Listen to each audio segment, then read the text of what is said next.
Thank you for that warm welcome. Good evening. Let's begin tonight's activities by standing up for the pledge, please.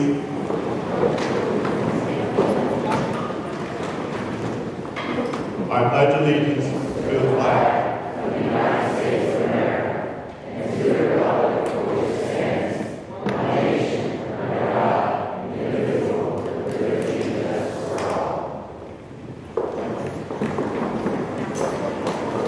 Good evening and welcome to our 2018-19 Lafourche Parish Public Schools Awards Program. My name is Dean Gibby, the Communications Specialist for the Lafourche Parish Public Schools. I'd like to thank all of you for attending and congratulate all of our recipients on their many accomplishments this year. We are all very proud of you, as are your families and your friends. We would like to take a moment to recognize people in the audience, like our school board members. If school board members would please rise. I can't see like I used to, so it's hard for me to pick them out. School board members, I thought I saw a couple more. Thank you.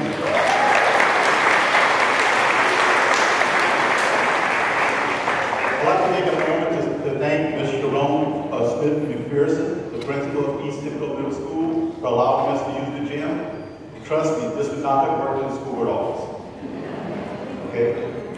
I'd also like to thank Ms. Paula Farragut, our staff secretary, for helping organize and getting everything in order. It's a big job, and I'm really green at this, so thank you, Ms. Paula.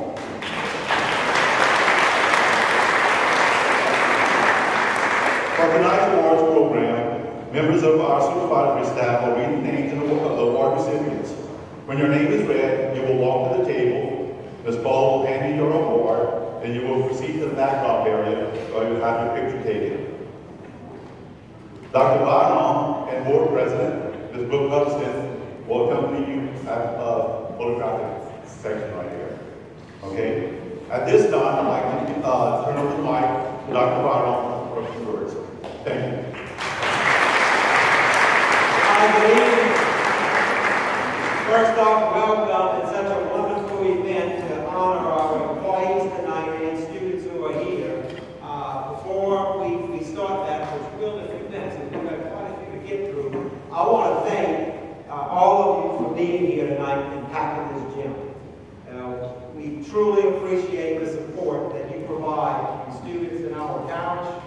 And I know many of you are parents or grandparents or aunts or uncles or other family members, siblings. I see we got some future students in the audience over there as well. Thank you for being here because your students and our employees excel because of the support that they receive from you. I also would like to recognize we've got some principals and assistant principals in the audience and some other faculty and staff members from our parish out here too. Please stand if you're administrators or teachers in the audience. Don't be shy.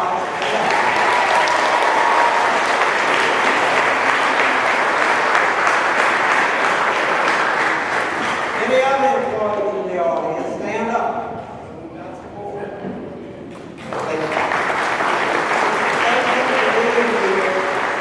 And support.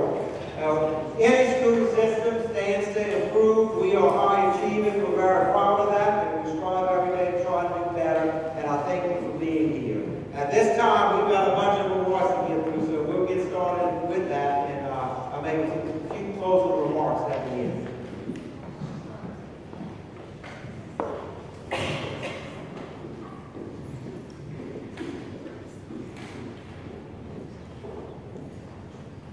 Good evening, everyone.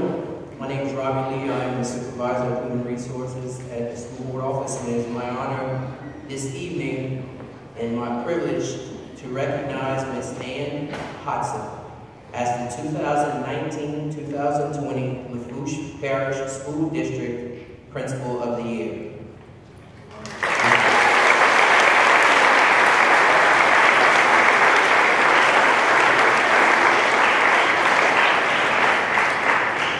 Just a little bit about Ms. Hodson as she's taking her picture. Ms. Hodson was selected Principal of the Year by her colleagues and district supervisory staff. Ms. Hodson displays leadership, dedication, and hard work in her position. She inspires and motivates students and staff to achieve excellence. In her 13 years as principal of Lafourche Upper Elementary School, Ms. Hodson has served the children and families of the community of Lafourche with tireless commitment and compassion. Congratulations, Ms. Hodson.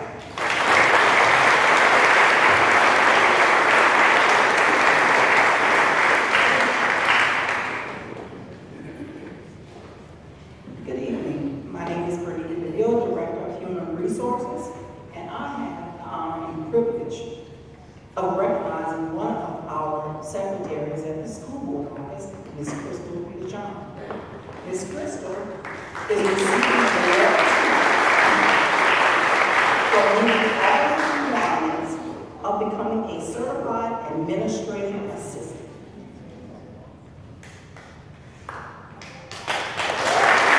Ms. Crystal has 50 experience points. In addition, Ms. Lejeune had to complete an approved work-related project. So congratulations to Ms. Crystal Lejeune for receiving this award.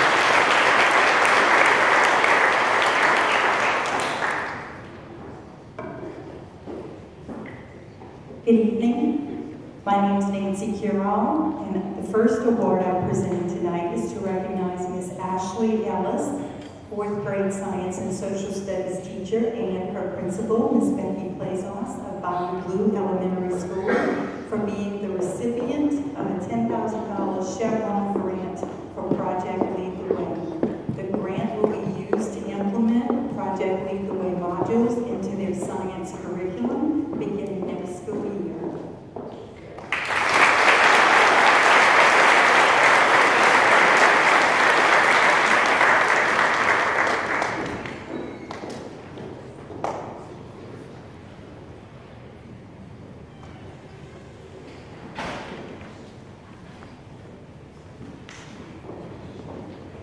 I also want to recognize Ms. Gina Johnson, the new principal-elect of South Thibodeau Elementary School, soon to be C.M. Washington Elementary School. Ms. Johnson will receive 2 $10,000 awards, one from Chevron and the other from John Deere, to implement Project Lead the Way learning modules in science classes as well.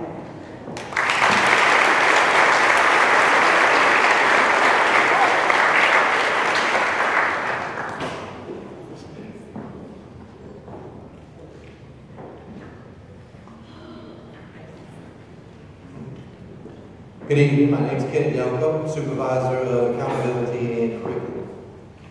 Tonight we're going to recognize one of our employees who placed first in the state of Louisiana in the 2018 Inclusive Art Contest, which was put on by the Louisiana Governor's Office of Disability Affairs.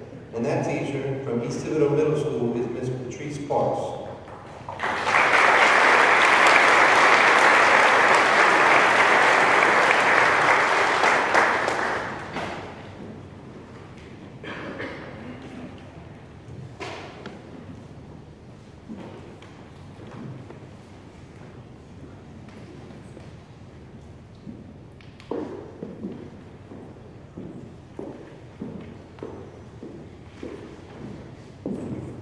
Good evening.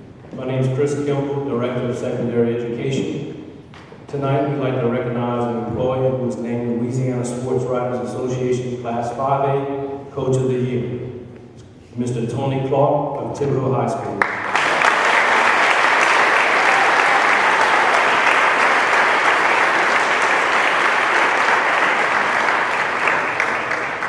And as Mr. Clark's getting his award and taking his picture, Thibodeau High School is also the Class 5A state championship winners in basketball, so congratulations.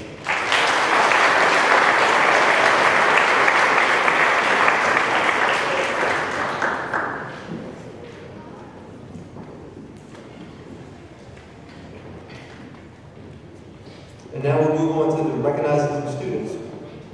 This first group of students being recognized were chosen to participate in the Louisiana American Choral Director Association's Children's All-State Honor Choir Concert.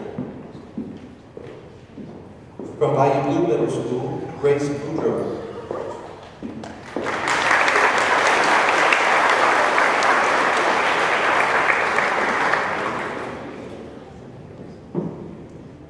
From Bayou Blue Middle School, Charles de Matus.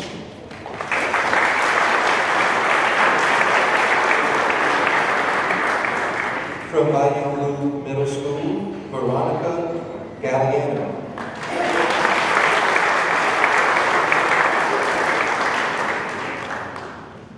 From Lockport Middle School, Jenna Warner.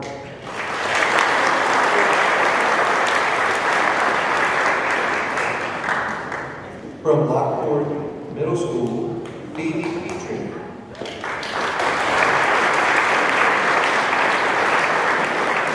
From Lockport Middle School, Connor Lyons. From Westland Middle School, Annalise Rios Gonzalez.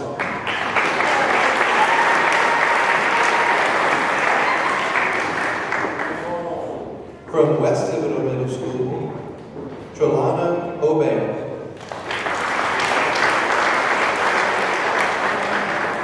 And from West Citadel Middle School, Josie Fickner.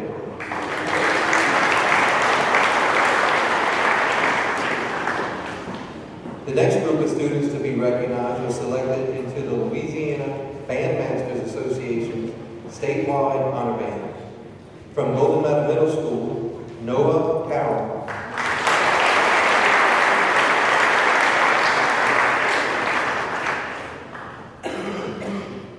From Golden Meadow Middle School, Haley Cruz.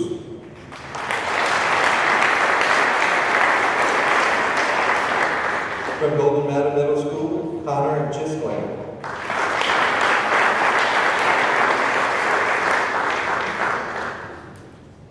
From Golden Meadow Middle, Jacelyn Watson.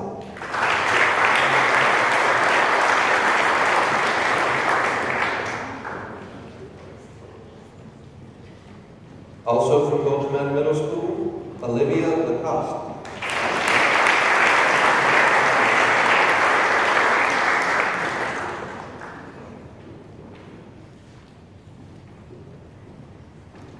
Also from Golden Meadow, Liza Terrebonne.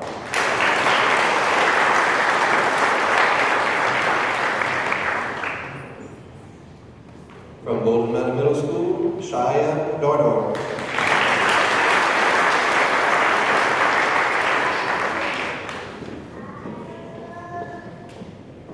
Golden Meadow Middle School, McKenna Rodrigo.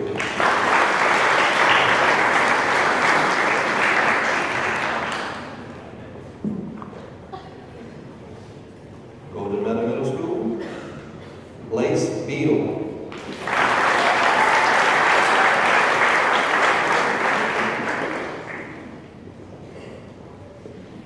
Also from Golden Meadow, Gracie Lafourche.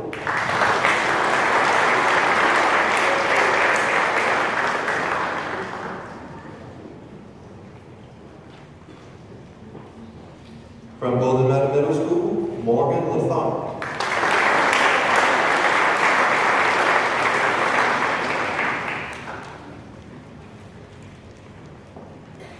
And also from Golden Meadow Middle School, Brea Dardar.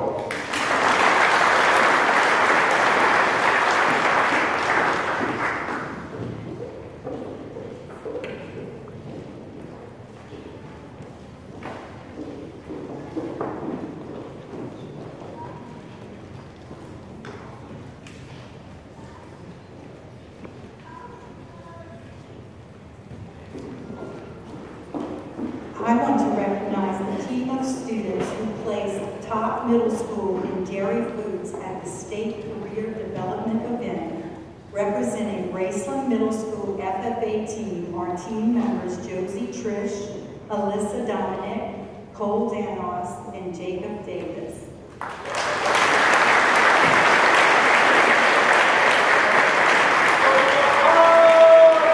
I'd also like to recognize their FFA sponsor, teacher, Mr. Brad Fields, who has served as FFA sponsor at Graceland Middle School for 14 years.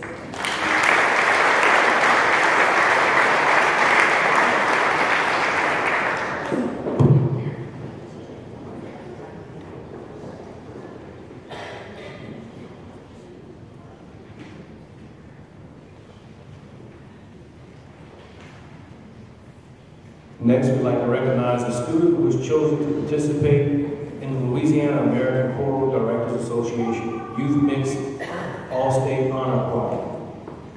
Kristen Reshaw, Central Lafourche High School.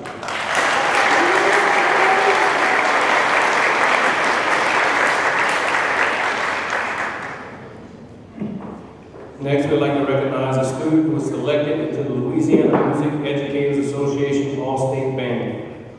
Miss Carolyn Luke, clarinet at Tidwell High School.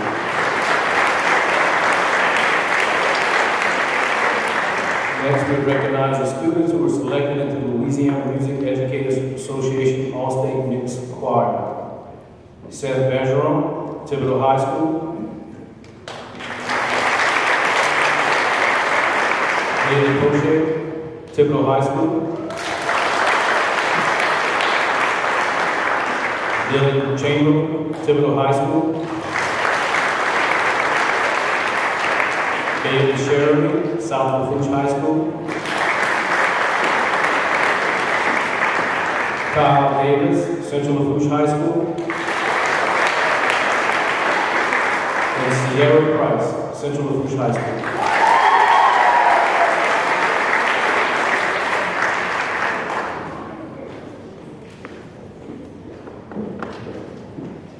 Next, we're going to recognize a student who was selected into the Louisiana Music Educators Association All-State Women's Choral.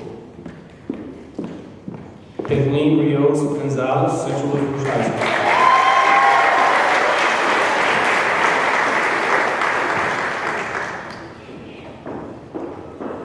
Next, we recognize a student who competed and placed reserve champion in the American Miniature Horse Halter category at the State Horse Show in Gonzales.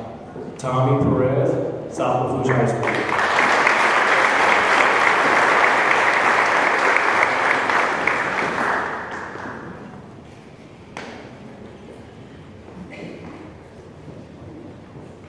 Next, we recognize a student who was selected as a Youth O'Brien Youth Leadership recipient. Megan Buzagor, South Lafourche High School.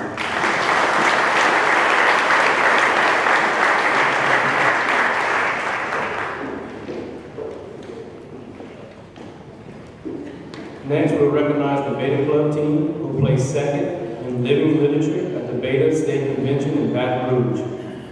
The members of the Central Lafourche High School Beta Club. Any members that are present, please come up at this time to get your award.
Next, we recognize the students who placed in the Beta State Convention in Baton Rouge. Kate Bergeron, second place Middleburg, Division I, Central Lafourche High School.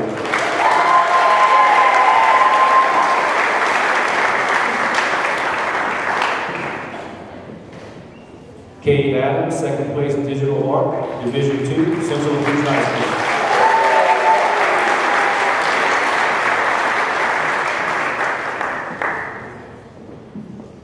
Brooke Bergeron, third place photography, Division II, Central Lafourche High School.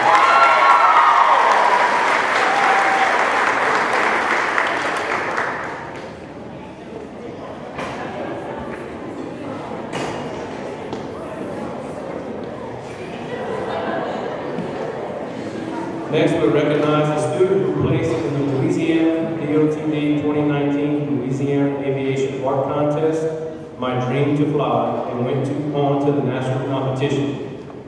Diane Pena, second place, Central Lafourche High School.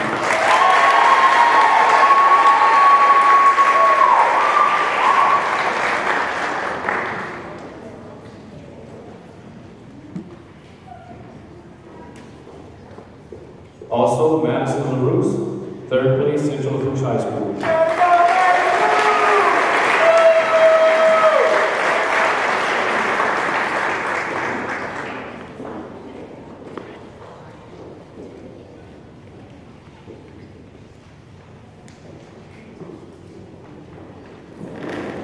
Next, we'll recognize a student who earned first place gold medal in the Recycle and Redesign competition at the Louisiana State Conference for FCCLA in Lafayette. Miss Rebecca Dewey, Central Lafourche High School.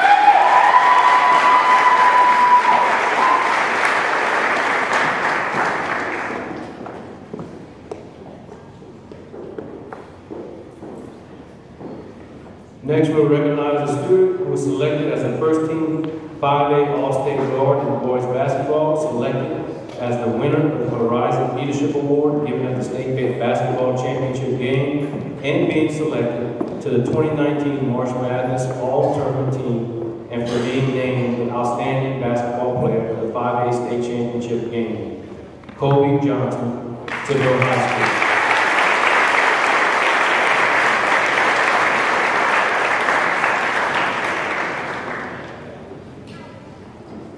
We'd also like to recognize the student who was chosen to participate in the Louisiana American Choral Directors Association Children's All-State Honor Choir Concert, Miss Phoebe Petrie, Lafourche Middle School.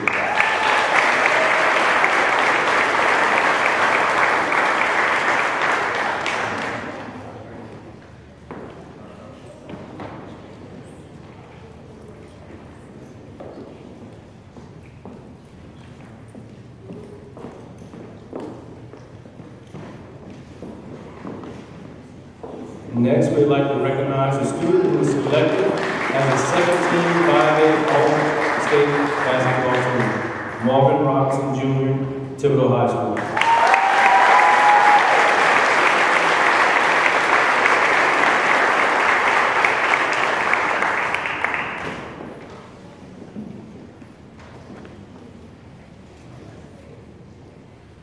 Next, we recognize a student who was selected to the Louisiana High School Athletic Association All-Academic Girls Basketball Team, Kristen Brunet, Central Lafourche High School.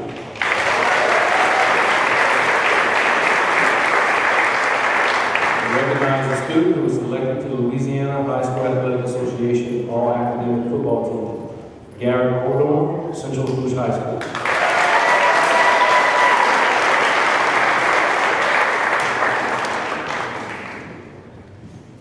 Next, Kobe Bahina, Central Lafourche High School.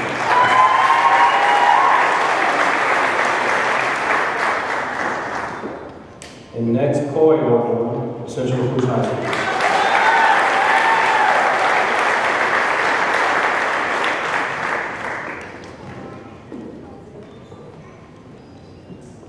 Next, we'll recognize a student who was selected to the Louisiana High School Athletic Association All-Academic Football and Baseball Team, Mr. Jacob Barker, Central Lafourche High School.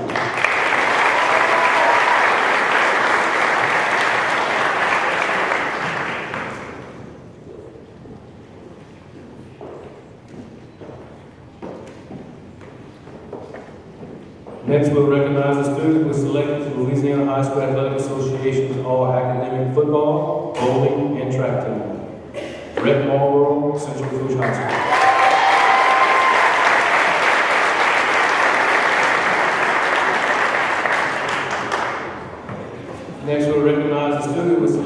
Louisiana High School Athletic Association All-Academic Football and Track Team, Mr. Gary Griffin III, Central Lafourche High School.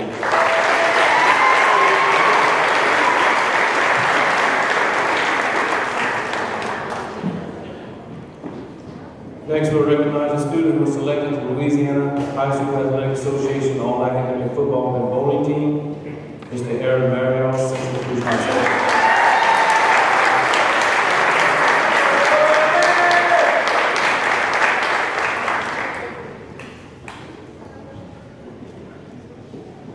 Next, we'll recognize a student who was selected to the Louisiana High School Athletic Association All-Academic Girls Swimming Team, Ms. Bailey Ducey, Central Lafourche High School.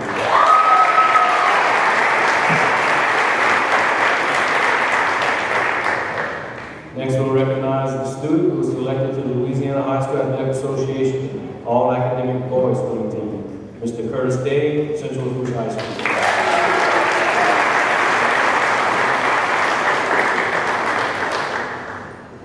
Next, we'll recognize a student who was selected to the Louisiana High School Athletic Association All-Academic Composite Girls Tennis Team, Ms. Harley Lee, South Lafourche High School.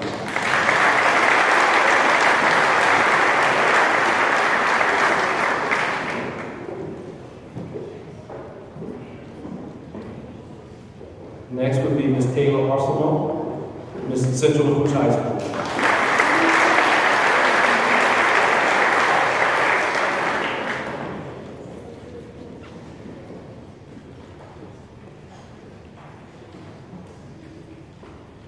Next would be Ms. Kaya Chasson, Thibodeau High School.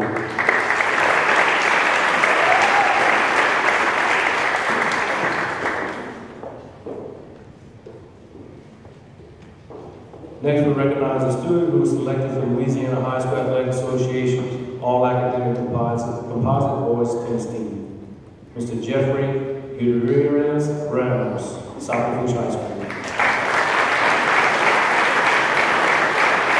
Next, we recognize a student who was selected to the Louisiana High School Athletic Association All-Academic Composite Girls Tennis Team, Ms. Amber Pierce, South Lafourche High School.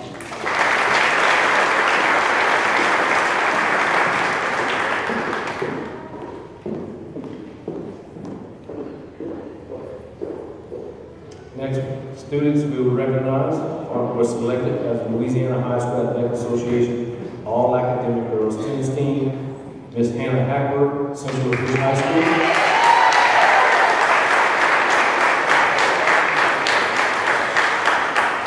And Ms. Lauren LeBlanc, Central Lafourche High School.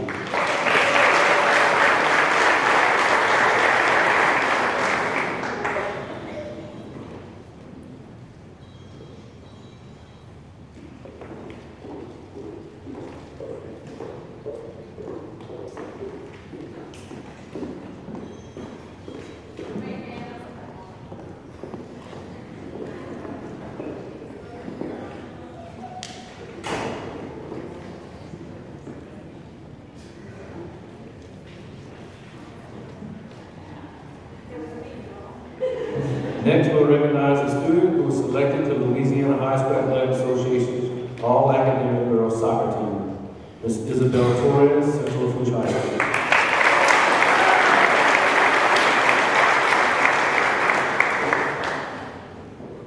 Next, we'll recognize the students who were selected to the Louisiana High School Athletic Association All-Academic Composite Girls Soccer Team, Ms. Sonia Gilliard, Central Lafourche High School.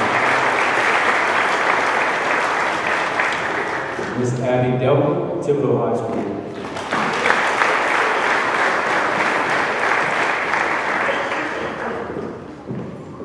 And Ms. Megan Mathern, Thibodeau High School.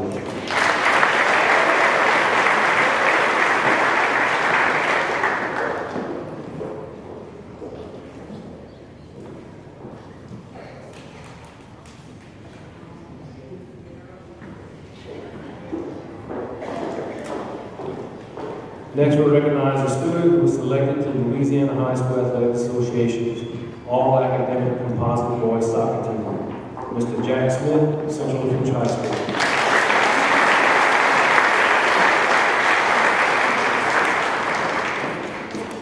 Next, we'll recognize a student who who was selected to the Louisiana High School Athletic Association's All-Academic Composite Bowling Team. Mr. Connor Gidry, South Lafourche High School.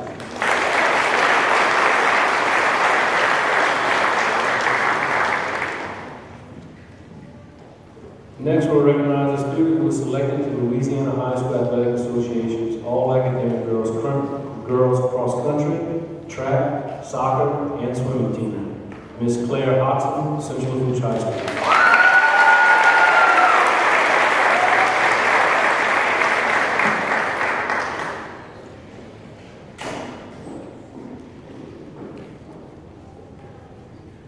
Next, we'll recognize a student who was selected to the Louisiana High School Athletic Association's All-Academic Girls Track, Volleyball, and Soccer Team. Ms. Bryn Meyer, Central Lafourche High School.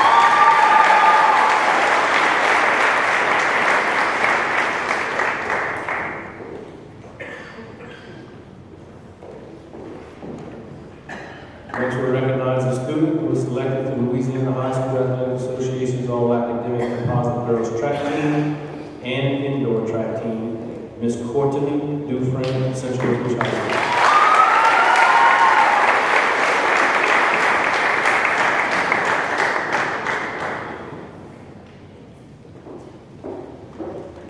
Next, we'll recognize the students who were selected to the Louisiana High School Athletic Association's All-Academic Composite Girls Track and Field Team. Ms. Marcelle Petrie, South Lafourche High School.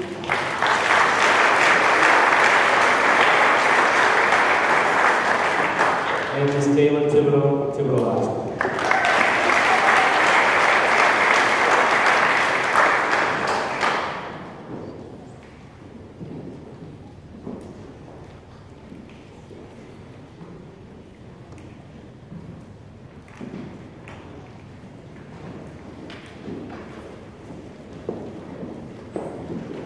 Next, we'll recognize the student who was selected to the Louisiana High School Athletic Association's All-Academic Boys Track Team, Mr. Trey Thibodeau, Central Lafourche High School.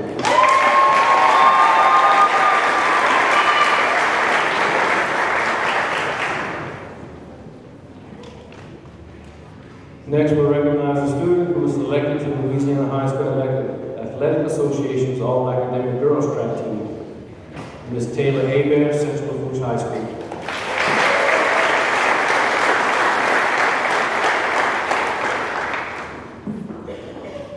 Next, we'll recognize a student who was selected to the Louisiana High School Athletic Association's All-Academic Girls Golf, Volleyball, and Soccer Team, Ms. Madison Terrio, Central Lafourche High School.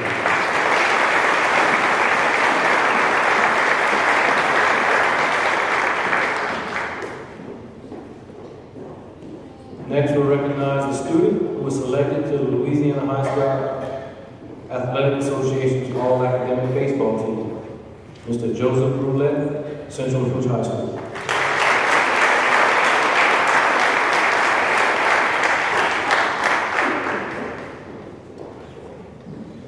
And next we'll recognize the students who were selected to the Louisiana High School Athletic Association's All-Academic Composite Baseball Team. Mr. Andrew Gidry, South Lafourche High School.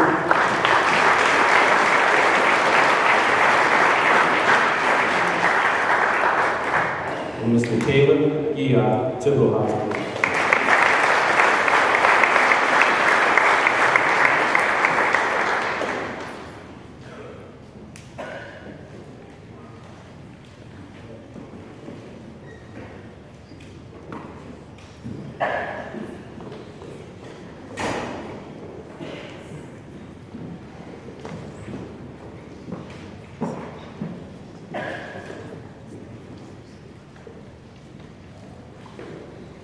Now we'll have final closing remarks from Dr. Lewis Bauer. Thank you.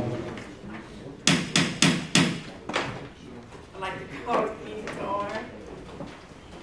Invocation by Dr. Mary Rosa of Williamson's Bible to our worker. Lord, we ask your blessing on this gathering here tonight. We have come together to learn, to grow in spirit, and to share in this meeting. We come together in peace and in fellowship. We share this time and we share a part of our lives as we share in important decisions. May the decisions we make tonight be the ones that will nourish our children and our teachers and enrich our own souls. We thank you for your bounty as we thank you for each other. May we prove worthy for both blessings. We ask this in the name of your Son, Jesus. Amen. Amen. I pledge allegiance to the flag of the United States of America and to the republic for which it stands, one nation under God, indivisible, with liberty and justice for all.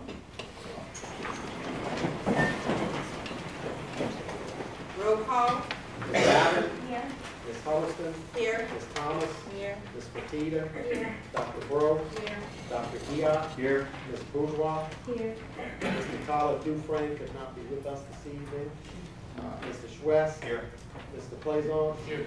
Mr. Duplantis? Here. Mr. Gisclair? Here. Mr. Archer? Here. Mr. Bernard? Here. Mr. Troy Dufresne? Here. Policy on public participation. I make a motion that we dispense reading of policy of public participation since it's actually now posted on the wall for the public to see. Motion by Mr. Robbie Gisclair to second by Mr. Troy Dufresne. All in favor? Looks like we all yeas. Any nays? Motion passes. We'll dispense with reading policy on public participation. Before I move on to approval of board consent agenda, I need to apologize to Mr. Guidry for hitting the gavel before I began on Facebook, so I want to apologize to everybody on Facebook if we started late. You're forgiven. 2, approval of board consent agenda. A, approval of board consent agenda items. B, meeting held on regular board meeting held April 3rd, 2019. C, minutes of transportation committee meeting held April 23rd, 2019. D, minutes of land and facilities management committee meeting held April 23rd, 2019. E, minutes of superintendent's evaluation committee meeting held April 23rd, 2019. F, minutes of finance committee meeting held April 24th, 2019. G, minutes of policy and procedure committee meeting held April 25th, 2019. H, minutes of academics committee meeting held April 25th, 2019. And I, minutes of advisory committee meeting held April 29th, 2019. Do I have a motion to approve the minutes? So moved by Ms. Tina Babin, second by Ms. Valerie Bourgeois. All in favor? Let's vote. Can we vote for it? Yes, I'm sorry, we'll vote.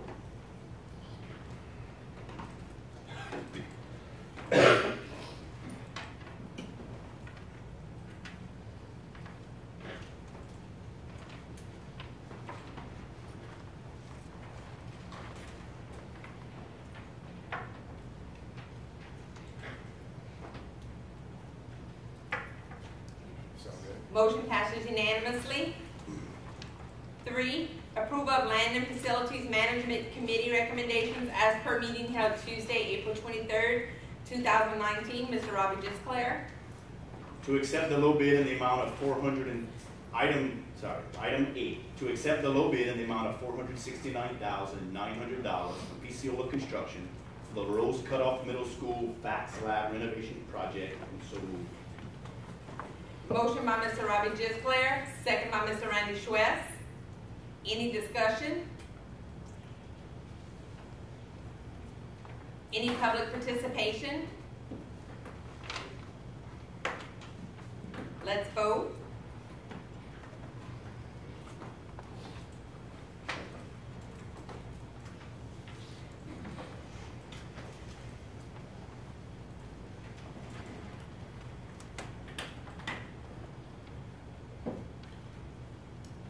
Motion passes unanimously. Item B, to accept the low bid in the amount of $98,000 from Datatel Louisiana Incorporated for the cabling upgrades project at Bayou Blue Middle School.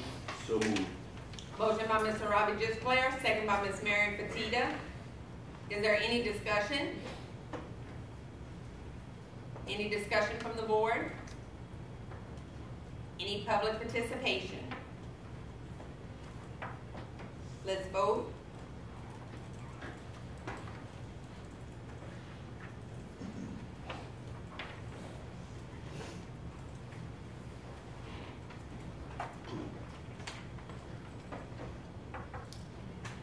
Motion passes unanimously. Item C, to accept the low bid in the amount of $81,460 from AAR Electronics for the 2019 cabling upgrades project at 6th Ward Middle School and Raceland Middle School, and so moved. Motion by Mr. Robbie Disclair, second by Mr. Al Archer. Any discussion? Any public participation? If there's nothing further, let's vote.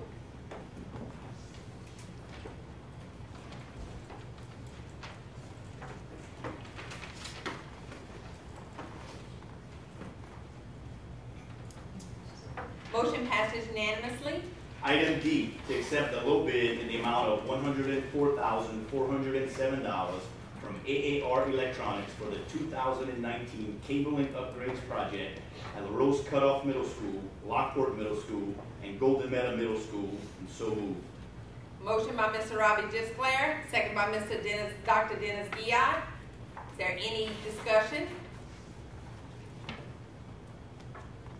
Any public participation? If there's nothing further, let's vote.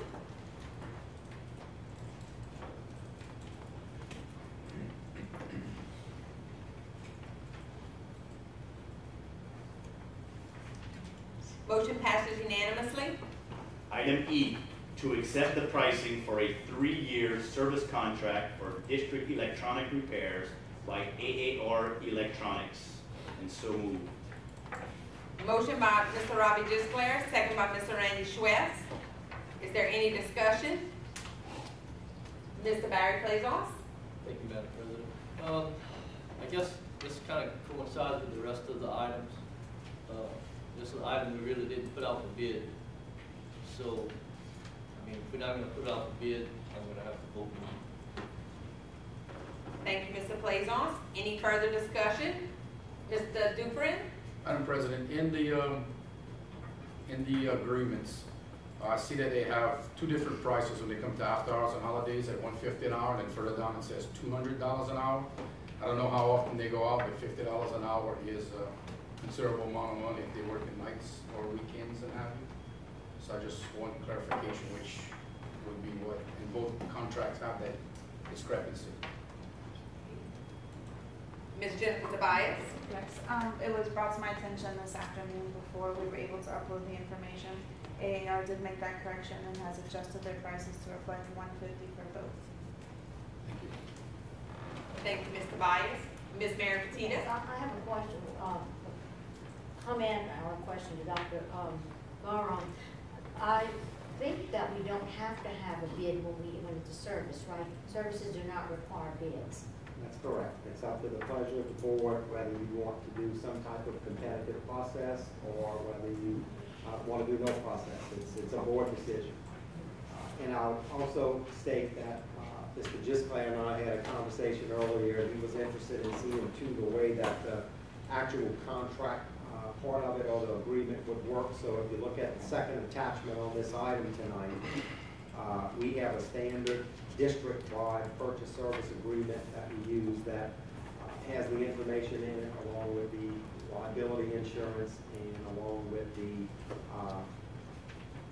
other information in terms of which these things work in the land facilities agenda. But if you wanted to attach what that contract looks like. But as far as the process being utilized, that's at the pleasure of the board. Before you speak, Ms. Petito, we'd like everybody else to have an opportunity. Our parliamentarian called that to my attention. Mr. Guillot, Dr. Guillot, what is? So my question is did they resubmit these bids? So were the bids resubmitted with the correct writing?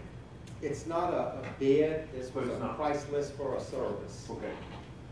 And so a verbal, so it's not a contract? It's a service agreement that would be utilized.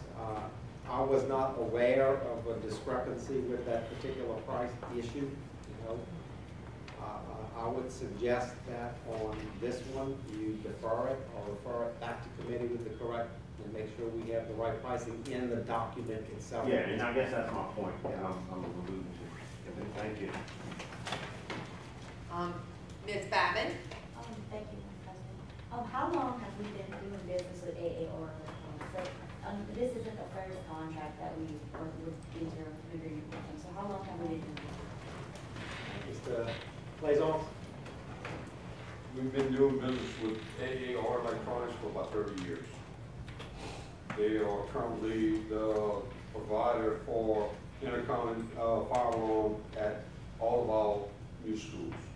They've done multiple jobs for it. And as you can see on the internet, the IT portion, they got 2 jobs. So they've been around for a long period of time. You are. And also, I would just suggest if the full board wasn't aware, we also had a discrepancy in a two-way radio service contract that was completely deferred from committee last planning facilities. And just because this service contract also has two-way radios in there, and we don't actually know the true inventory of those two-way radios that this contract would be doing, I actually prefer this and not go over this contract to me. The service agreement, should I say. Ms. Tobias? Yeah, I just wanted to clarify 2 things. They did correct the $150 to $200 differential on their overtime. It has been submitted to us. It is reflected, the correct cost is reflected in our service agreement that they do sign and references the updated addendum. So that has been corrected. In regards to the two-way radios underneath this agreement, that is specifically for any two-way radio that is not covered under the AAR two-way radio agreement that was tabled. So this would be for any radios that the schools own outright that need to be repaired and send AAR out to do any type of repairs. It would be covered under this agreement. I just wanted to clarify that. Ms. Petita? Is deferring this going to hurt, are we within some timelines or anything? Or are we okay with that? I think with deferring it would be fine. And if you approve it, the contract that has to be signed, because no contract has been signed yet, does reflect the accurate and correct hourly rates for the rate and overtime. So they have no choice, if you approve it tonight, to comply with that if they sign that contract. They just have to adjust their rate schedule to reflect that. If you defer it, then we can come back and readdress it with the other attachment attached. I think it'll work either way. But if they sign this contract, they have to abide by what that contract term is, because that's the actual document that will be signed.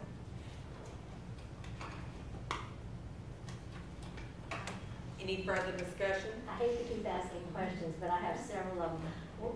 Will you explain, Dr. Morrow, the difference between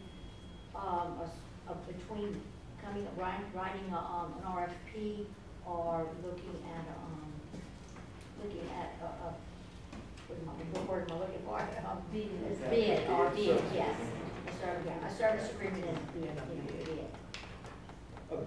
Some of us were at the meeting, but not all the board members were. Now, a bid is strictly where you're putting out, you gotta go with the bottom line, low price. You're not looking at any other component but what comes in with the lowest price. The RFP allows for provisions for other components. There's typically a rubric that's scored. The other components can include their timeliness in responding, their overall satisfaction of service. Each one would look different depending upon what that service would be. That one allows you to take a look more at other things besides just price, where the bid process, at the end of the day, you're looking at the lowest price, regardless of any of the other factors. Anybody else have any further discussion? Ms. Bourgeois? So I'm understanding that if we don't table it tonight, the pricing will reflect the right amount. So if that's the only reason we're tabling it, then I don't think we need to table it. Mr. Clemons, you want to refer back to your statement of why you requested to table it, just for clarification? Speak again about it. Thank you, Madam President. My reason is very simple. So I know it's a service. But at the end of the day, we just approved 3 other services, right? They were all low bid. I mean, they're all services. I mean, I know they're all different services, I get that, I understand that. But, and that's part of the transparency that I'm looking for, is that if we're doing sealed low bids for everything else that are services, we're not here. We're just saying, yeah, this company's gonna come in and this is the price that they have. They provide this service for us for 30 years. I don't know if that's a good price or not. I have no idea. Dr. Rowe? Do we know, because I know we had some discussion in committee that some companies are kind of standalone. There's only one in a region or area. Does this apply to this particular company? Is it a specialized service, or is it offered by multiple people or companies? I think the specialized service will fall more into the area of the next agenda item. You know, we'll be much more limited in those. Mr. Damos, first I'd like to back up a second with one of the comments as far as the previous 3 agenda items. Mr. Plazonos, can you describe what those are or were? I mean, Mr. Allen Plazonos. The 3 previous ones were actual bids. We solicited, we came up with a scope of work, a big document. We solicited it out, we advertised it for 25 days, we accepted bids. Now, this is specific items. We're looking at, we're directing everything to specific items. And I think what the difference is on where y'all looking at is, and with the bid in comparison to the 3 items that we just discussed, those were specific, we were detailing certain items. The one that you're looking at now is random items. I mean, let me see. Okay, it's to accept the pricing for a 3-year service of contracts at district electronic repairs. District electronic repairs. That can range from the intercom system. That can range from TVs. That can range from a whole variety of items. We're not being site specific or item specific on with this right here. That's where I think if you're looking at bids and you're looking at quotes, and I'm sorry, Jennifer. No, that's okay. If I may add, Evan's bids are under construction. He deals with land facilities. He also has professionals that assist him with his bids, engineers and architects that understand all the intricacies of the bid documents. On the purchasing side, when we're dealing with general services such as these, we do not have the first-hand knowledge to be able to create those bids. Bids are very different than RFPs. So if we were to put these out for, it would be a proposal and not a bid, because we don't know the specifics. We don't know all the details on all the fire alarm systems and what we need or what we're looking for. So if we did need to seek services, it would, in my opinion, have to go out as an RFP so that we are requesting from those that are knowledgeable in these areas to respond to us and let us know how best to serve our district. So that is why this has not gone out for bids, because we don't have, usually our bids are commodities, they're tangible items, they're, goods that you can touch and you can distribute out. Evan's bids are different because he does have the assistance with architects and engineers, whereas these are so general. We don't have the ability to list and be specific enough, and if we did and we made a mistake, we're tied to those. Well, on another note, like Jennifer was saying, I mean, we hire engineers and professionals to design and develop our scope of work, per se. We don't know what's going to happen today.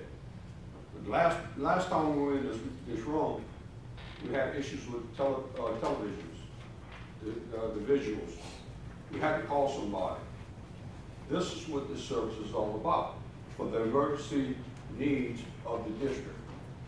And I don't care who you're going to call, you're going to pay, I don't know the exact dollar amount, but if you get somebody out in New Orleans or Baton Rouge, you at their mercy to have them drive down here.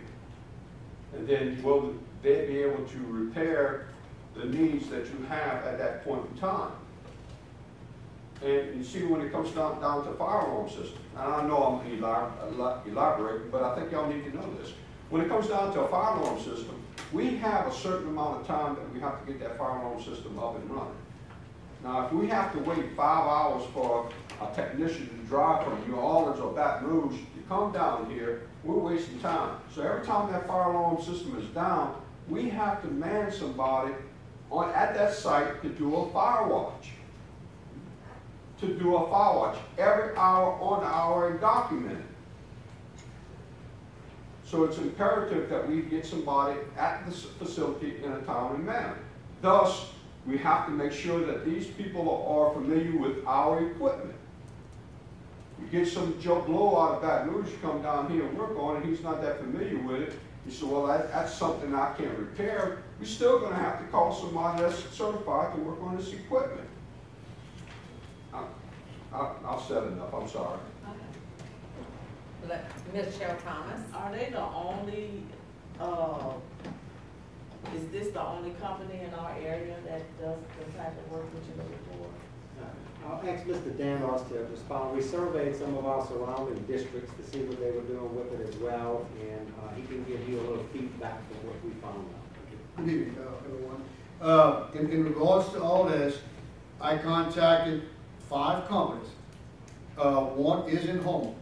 The one we found out that submitted information for us in the Houma area does not have the certification to provide this type of work. I also contacted 4 other companies. I contacted one from Gretna, one from New Orleans, and 2 from Baton Rouge. Out of these that I contacted, none of them could give you a price over the phone. To do this properly, they have to come to your site, assess every building, assess every piece of equipment for the type of equipment, if that techs can service that equipment. They also have to check the age and condition of the equipment to see if they come in from another company, if they can monitor with the equipment we have or replace pre-existing equipment.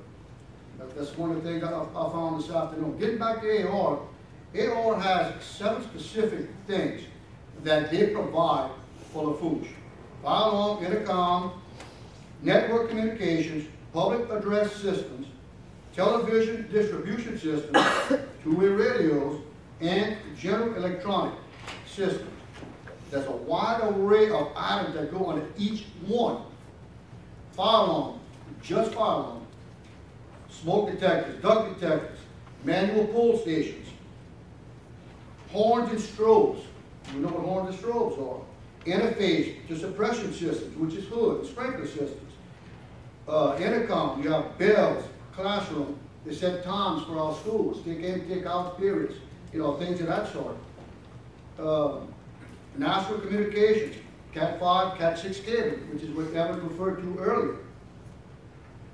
Television distribution. The television distributed in TV programs, which is currently being used in our 3 high schools, Central Lafourche, South Lafourche, Thibodeau High, which is all things that they're providing for us.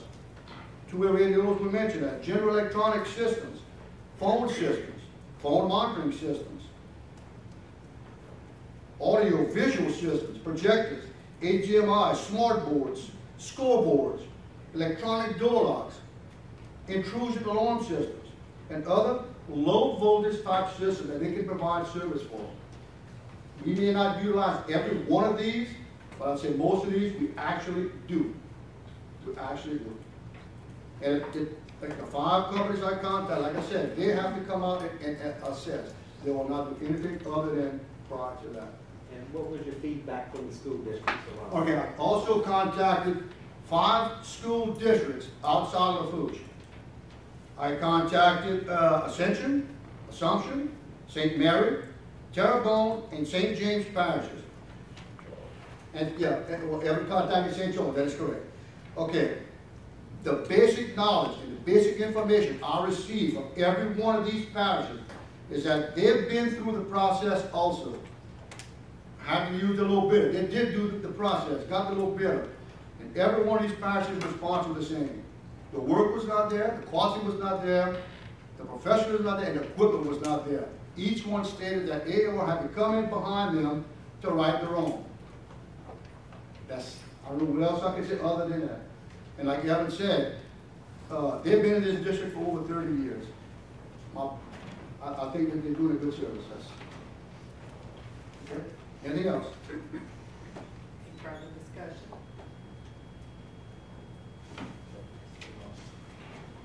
Any further discussion? Any public participation? Ms. Sheremy? Hi, my name is Gay Sherry. I'm the principal at Lafourche High School. And previously, I've also worked at several other schools. And I'll tell you, AAR, at South Lafourche right now, all of our fire systems, our intercoms, our telephones, our closed circuit televisions, everything goes through AAR. At one time, we were looking at maybe purchasing a new phone system, and I wanted a cheaper phone system. Nobody could touch what they were offering us. Some people came in to give a bid and said, like, we're not even going to touch y'all. I can't even give you a bid on this. Some did give us a bid, but the cheapest bid we got was through AAR. AAR is very good with their service. Sometimes I can call them on the phone and they can try to walk me through whatever needs to be done. And I don't think there's any charge for that because there's always somebody there. They understand the system, they come, they're real timely.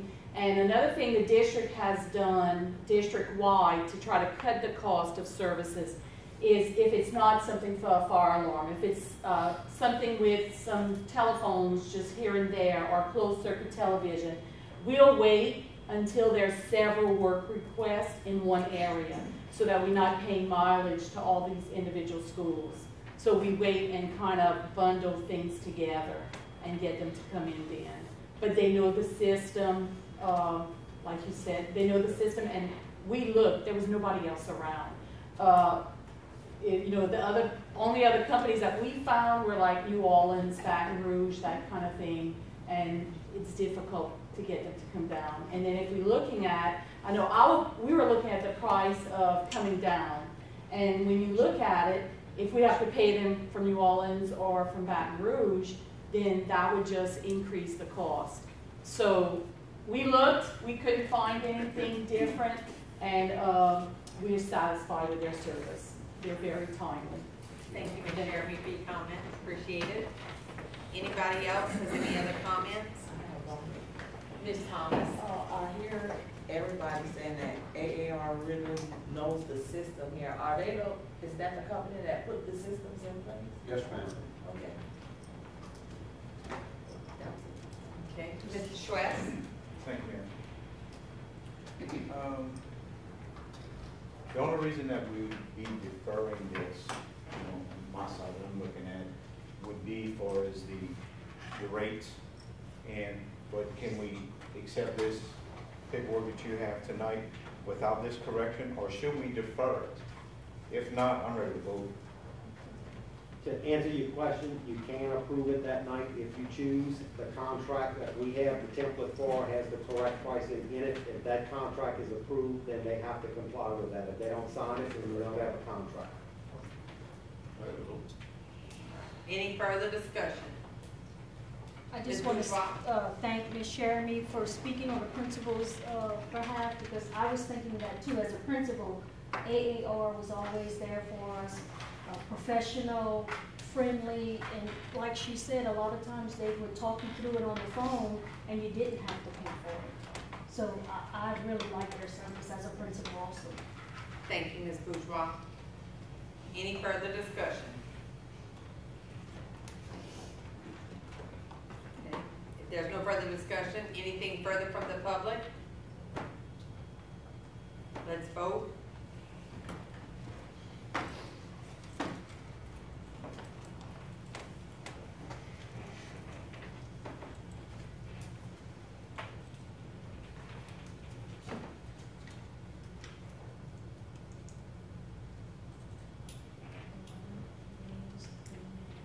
Eleven yeas, three nays, motion passes. Item F, to accept pricing for a 3-year service contract on fire alarm systems, inspections, monitoring, and repairs through AAR Electronics. And so moved. Motion by Mr. Gisclair, second by Ms. Bourgeois. Is there any discussion? Dr. Byron? If you open your third attachment, or this one as well, it was requested after the last land and facilities meeting, and also with some other conversations in regards to separating out to make sure it's clear of what the fire, because the fire alarm one is about inspections and about monitoring. However, when you end up with a repair that needs to take place, then the cost of that repair kicks back to the agreement that you just approved when it comes to the pricing.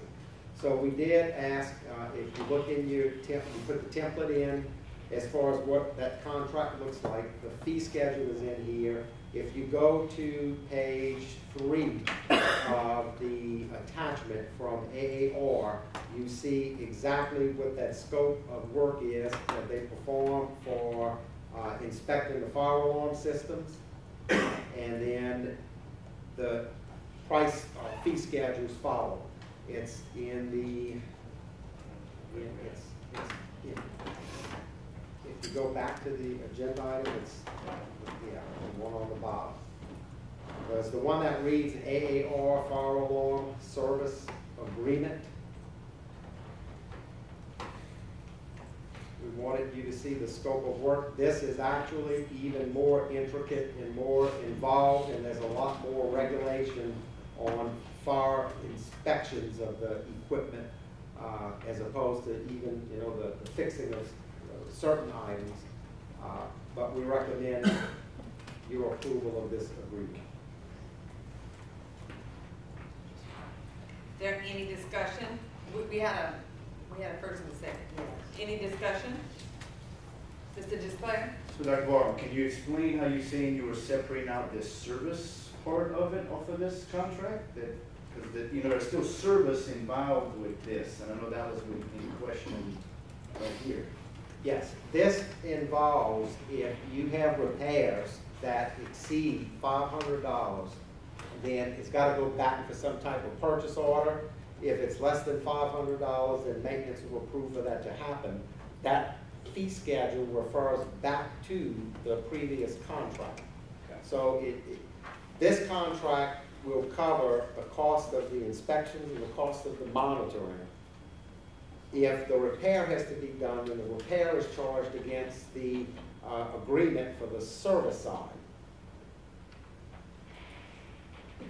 Just so the fee schedule is part of this agreement. That's, you know, I think the verbiage is not clear there, because this fee is not part of this agreement that we're looking at here.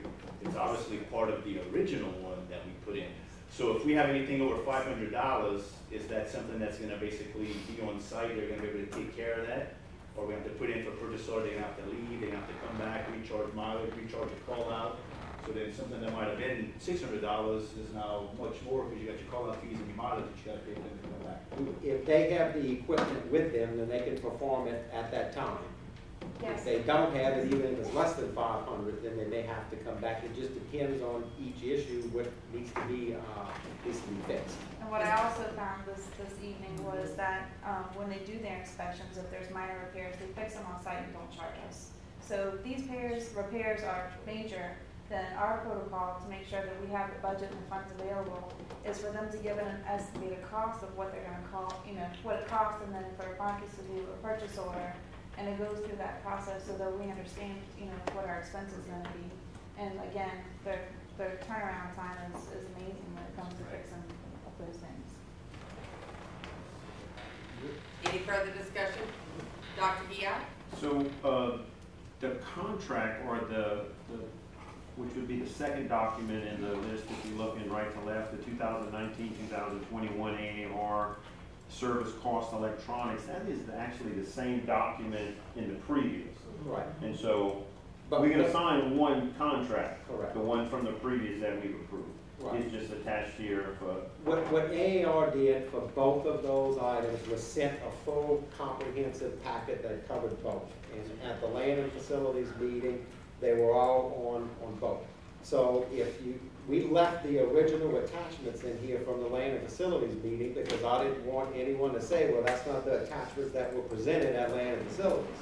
So those attachments that were reviewed at land and facilities are still in here.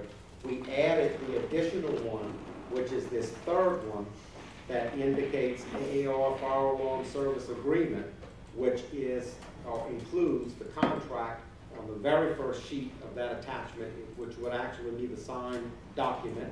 And then the next documents include what the scope of work is and what the fee schedules are, which were the same as what was presented at land and facilities. I have a question. Was AAR invited here to the meeting tonight? No. Mr. Plaisance? Thank you, Madam President. I mean, I make sure everybody's on the same page. The $100 hour fee is part of the just exceeding $500, correct? $100 per hour. So is it the total cost? That's correct. So Correct. anything that they're gonna fix, Right. they fix up to $500, and then if it's above that, then the fee services would So then. my question is, do we have information that how many of these repairs were up to 500 or above? Do we have that information? Like below 500 and above, do we know? We could get that from them. You talked about on like previous repairs. Right, that way we could see all the information. There's 25 calls that were made and 20 of these are above 500 and 5 are under. Sure, that's something we could work on and provide to you. Any further discussion? Anything further from public participation? If not, we'll vote.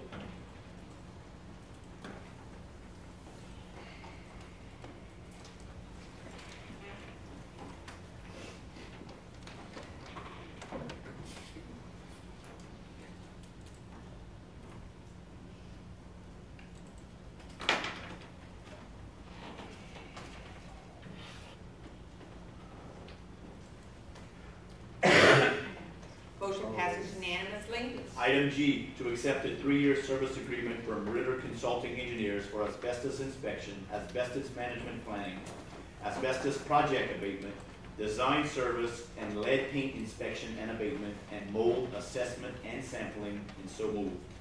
Motion by Mr. Robbie Gisclair, second by Mr. Barry Plaisance. Is there any discussion? Any board discussion? Any public participation? If not, let's vote.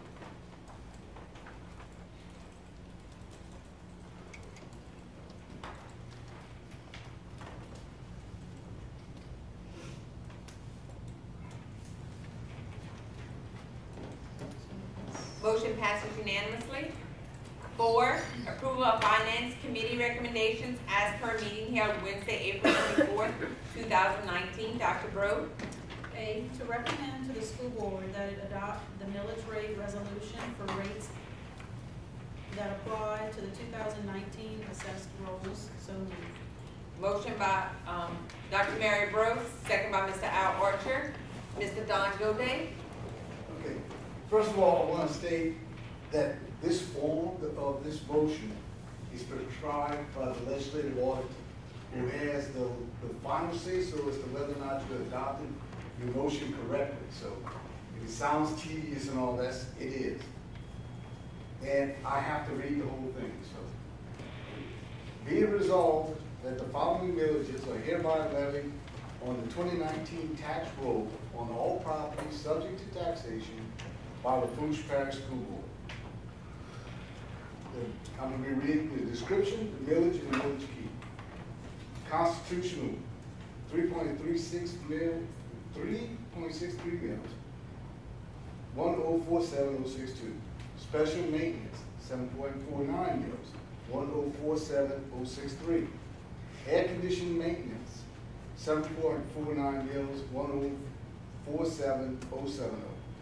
Salary supplement, 7.49 mils, 1047069. Retirement obligations, .00 mills, 1047097. Safety, 4.00 mills, 1047099. And debt service, 11.2 mills. And for each one, this, we have to say for each bond issue, how much of that 11.2 mills is for each bond issue.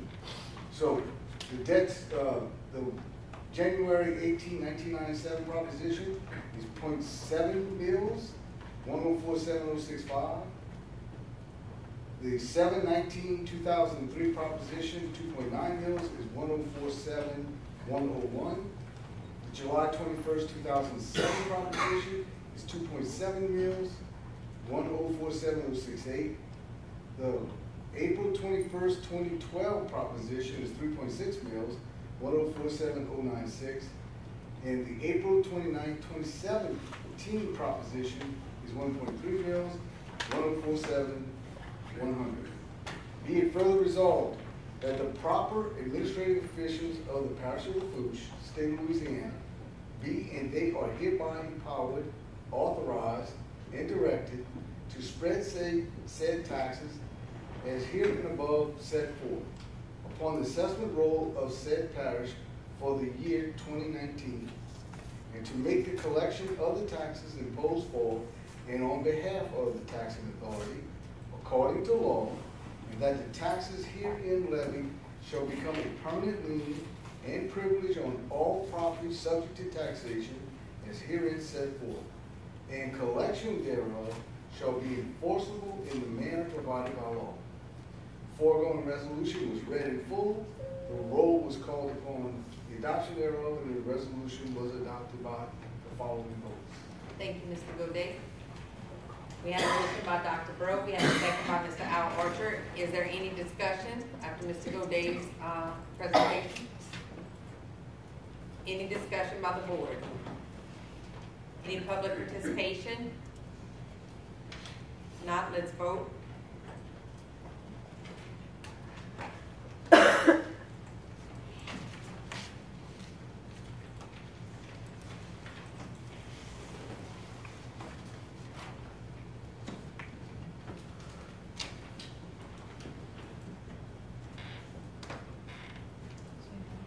Motion passes unanimously.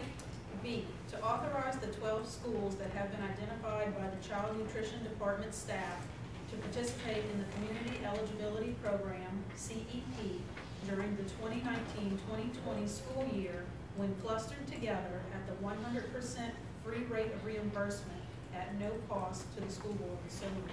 Motion by Dr. Mary Breaux, second by Mr. Barry Plaisance. Is there any board discussion? Any public, excuse me, Mr. Plaisance? Just, I think we went from 7 to 5. That was, 7, we added 5 more schools, so you had 7, or 5 more added to the list. That's correct. Thank you. And I'd like to compliment the presentation that went on during our meeting. It was excellent. Ms. Lauren did a phenomenal job in explaining this to the committee. Any further discussion from the board? Any public participation? If not, let's vote.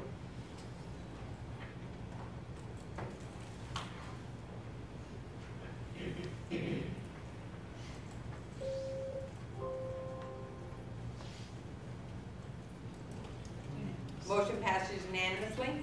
C, to authorize the Child Nutrition Department to respond to the invitation for bid from the Lafourche Parish Government Head Start Program to provide meals to 4 sites of the program for the 2019-2020 school year. So moved. Motion by Dr. Mary Breaux, second by Mr. Robbie Gisclair. Any discussion? Is there any discussion by the board? Any public participation? If not, let's vote.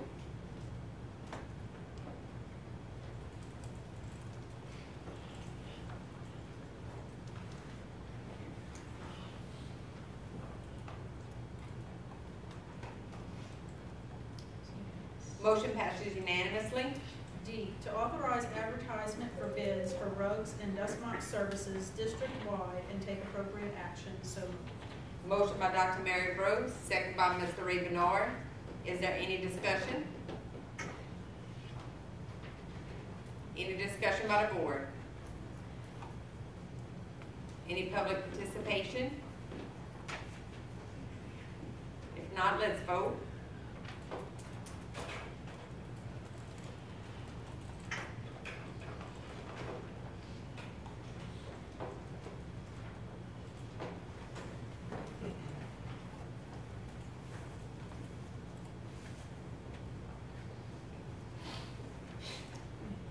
Motion passes unanimously. 5, approval of policy and procedure committee recommendations as per meeting held Thursday, April 25th, 2019. Mr. Barry Plaisance? I'm sorry, Mr. Ray Bernard. It's right here. Much better looking than that. Sorry. To approve revisions to policy BBC, board committee, CEI, evaluation of superintendent, and approve revisions to the board procedures for the superintendent's evaluation. So moved. Motion by Mr. Ray Bernard, second by Mr. Robbie Gisclair. Is there any discussion? Yes, Madam President, just to update the board that we're not here for the policy and procedure committee real quickly. The first one deals with public comment will be found in the board committee policy, simply the things that we read which will not be posted. The second one dealing with evaluation of the superintendent is simply updating the evaluation of the superintendent that has not been done since 2004. We have eliminated those things that legislatively and Bessie has eliminated. And the evaluation of the superintendent will now dovetail with the new evaluation observation form and also more in line with the superintendent's contract. The last one, the board procedures for the superintendent's evaluation, is simply setting the deadlines for the observation form that will be mentioned later on. Okay, that's it. Thank you, Mr. Bernard. Any further discussion? I'd like to thank Mr. Bernard, not just for policy and procedure, but for sitting in on the superintendent evaluation committee upon your creation of the document with Ms. Fertitta's committee. It was a long, extensive evening on Monday, last Monday, so thank y'all both. Any public participation? If not, let's vote.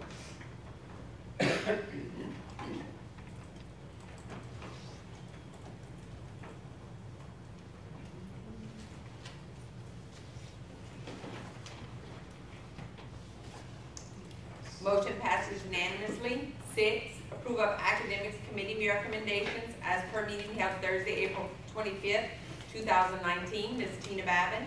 A, recommend the architectural design of the East-West project be developed as one combined school with a 6th grade academy incorporated into the concept. And so moved. Motion by Ms. Tina Babin, second by Dr. Mary Brew. We do have two, discussion from the board. Ms. Babin. I would like to just add that since the academic meeting, I had a couple of conversations with different constituents from my district. And first off, it was kind of a consensus with the people that I spoke to that they really felt better about the combination of the two schools with the 6th grade academy being added. It was kind of like a compromise, like not just throwing everybody into one big arena. Also, concerns that were expressed about the very beginning with the blending, but we're confident that over time things would improve. And, overall very positive vibe about it. So just want to go ahead and add that. Thank you, Ms. Babin. Mr. Bernard. I also had the opportunity to talk to a few people in the community, and I echo what she said, but I think there's a great opportunity for us to provide students with a better rounded social, academic, and athletic ability when they both combine together. I think it unifies the community as well, and I think this is a good idea to combine both of those together, especially with the 6th grade academy.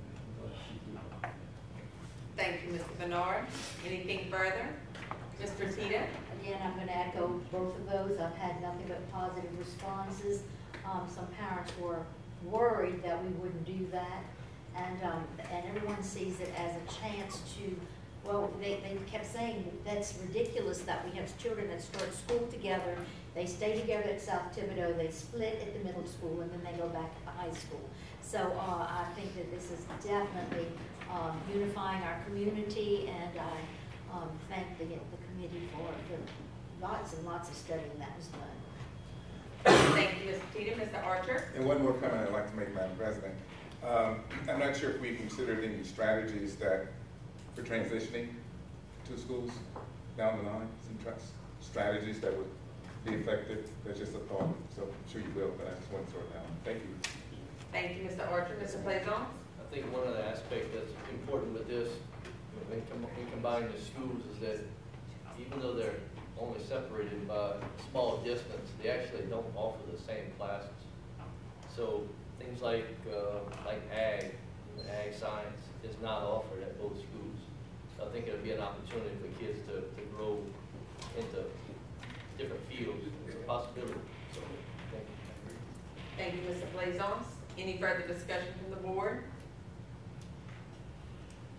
I know we received a nice email from one of the constituents, Dr. Byron, shared with us. Would you like to expand on that?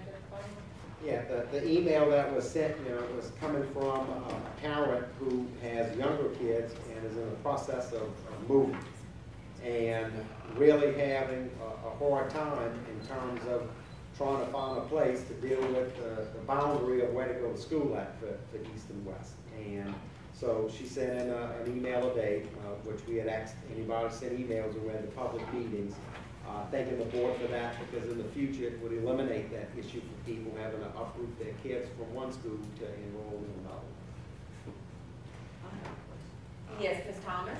Thank you, Mr. President. If they do combine the schools, I think I'm going to ask about the staffing. Will you cut some of the staff that's in these two schools, or will you bring the staff along? Because right now, the staff that you have now, is with the two schools, and you probably need more. But will any jobs get cut? As we plan for this in the future, today they have staffs that are certain sizes. I don't know what that's going to look like next year and the next year. I mean, that's going to depend upon what happens with their enrollments. But as I mentioned in the committee meetings, it would be my conviction to ensure that the school is adequately staffed. And someone, I think, in the committee brought up the idea of that, at least for that first year, keeping everybody to make sure, and I would certainly be a proponent of that. Thank you, Dr. Arnold. Thank you, Ms. Thomas. Any further discussion? We do have two comments or the discussion points from the public. Ms. Alicia Harper wishes to speak in support, in opposition to the recommendation. Please remember, the Lafourche Parish Public School Board has approved your request to address the board. Your comments, however, would be allowed under the rules and regulations of a non-public forum that governs the time, manner, and place. Board policy states that you are allowed 5 minutes. Additional time may be approved by a vote of the board.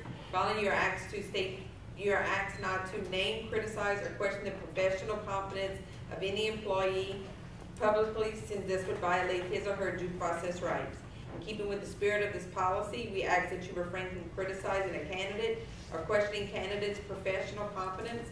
I ask that you keep your comments positive and brief, and have quite a few requests from the public for comment. Ms. Harper?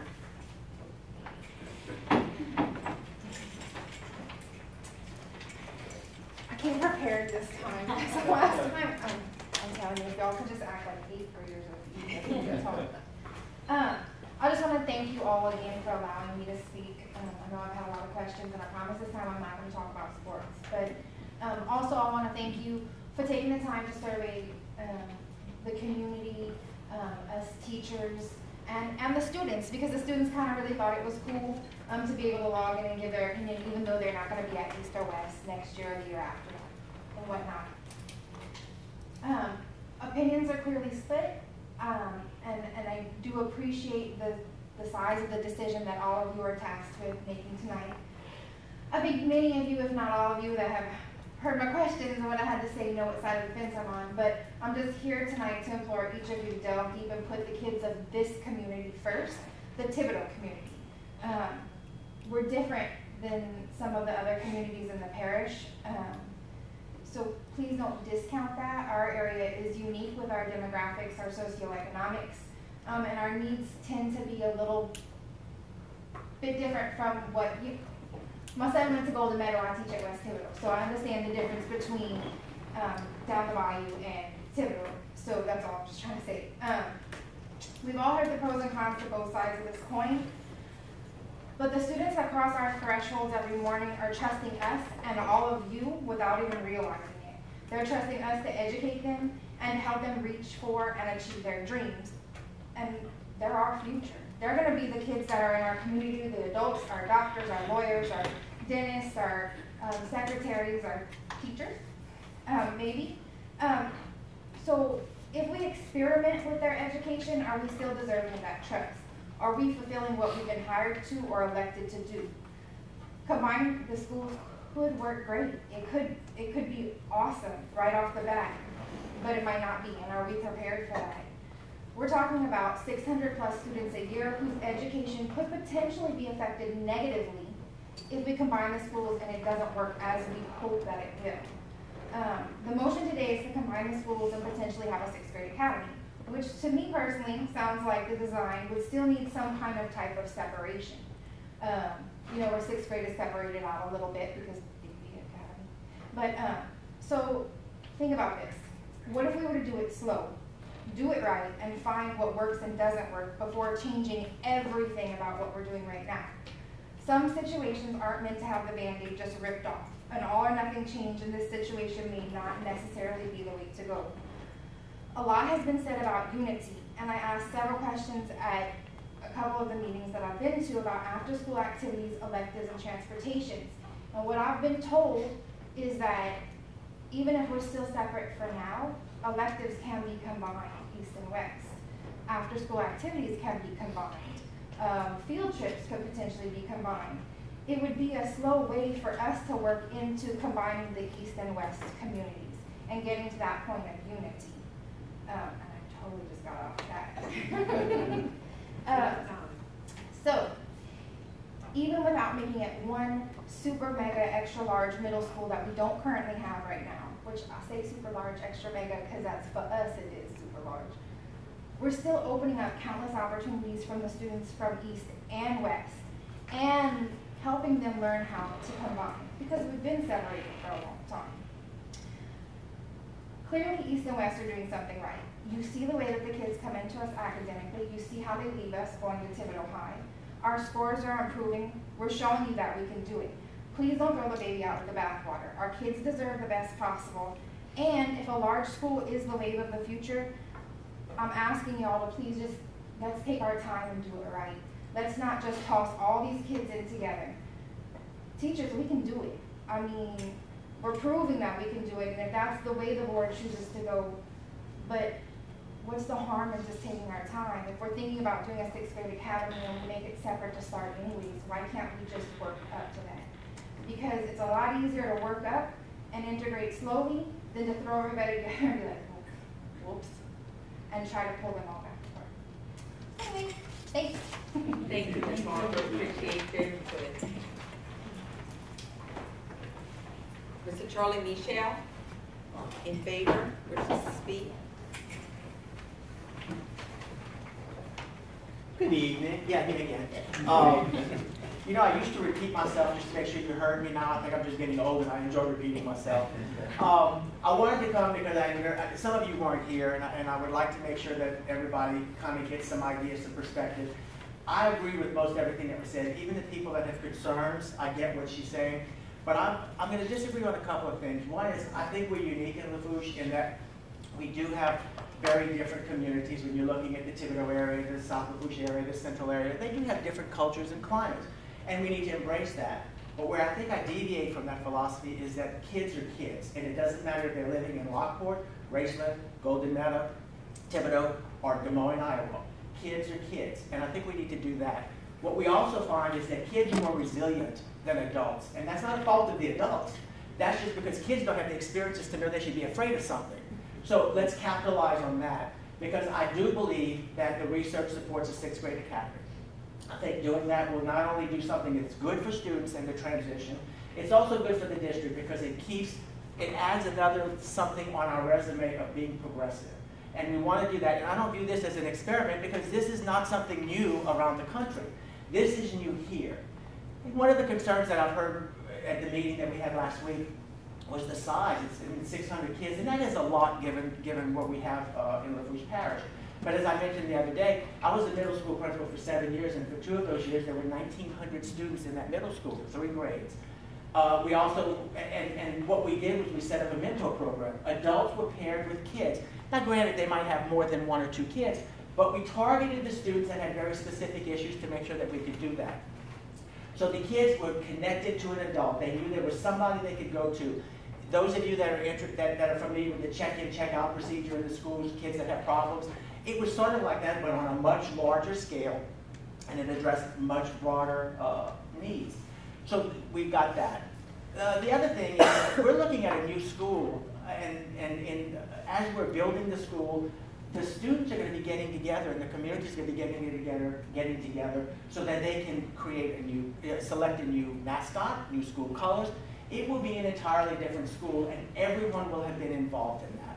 So the transition, I'm going to tell you, is going to be rough. I was part of the discussions when we were doing the unification of the Thibodeau Elementary schools. And there was a transition year. The first year was kind of rough, especially at Thibodeau Elementary, but that's to be expected. But after a couple of years, you don't really see those big problems anymore. Given the nature of middle school kids, 6th, 7th, and 8th grade, once they start that school, if they were to start in August, after 2 years, everybody in that school will have only known that system. So after 2 years, it'll only be the adults that are having to get used to it, and that's okay. They will, because they'll see that the kids are embracing it. So I say let's capitalize on the malleability of students without doing anything that would dismiss them or disrespect them.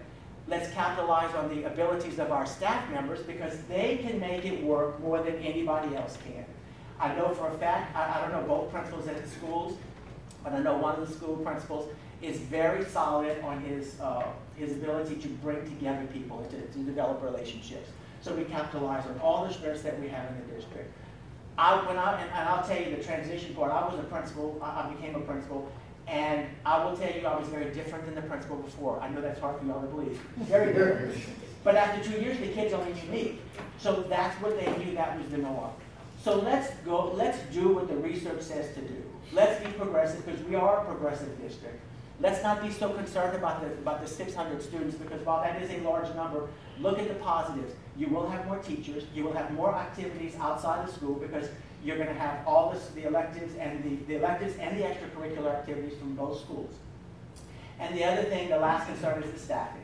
I've been involved as a special ed director, which is not the most favored director in this district, let me just say that. But I've been involved in the staffing process because we're so up and down all the time, and I was involved with this man right here. He's always open to doing what's right.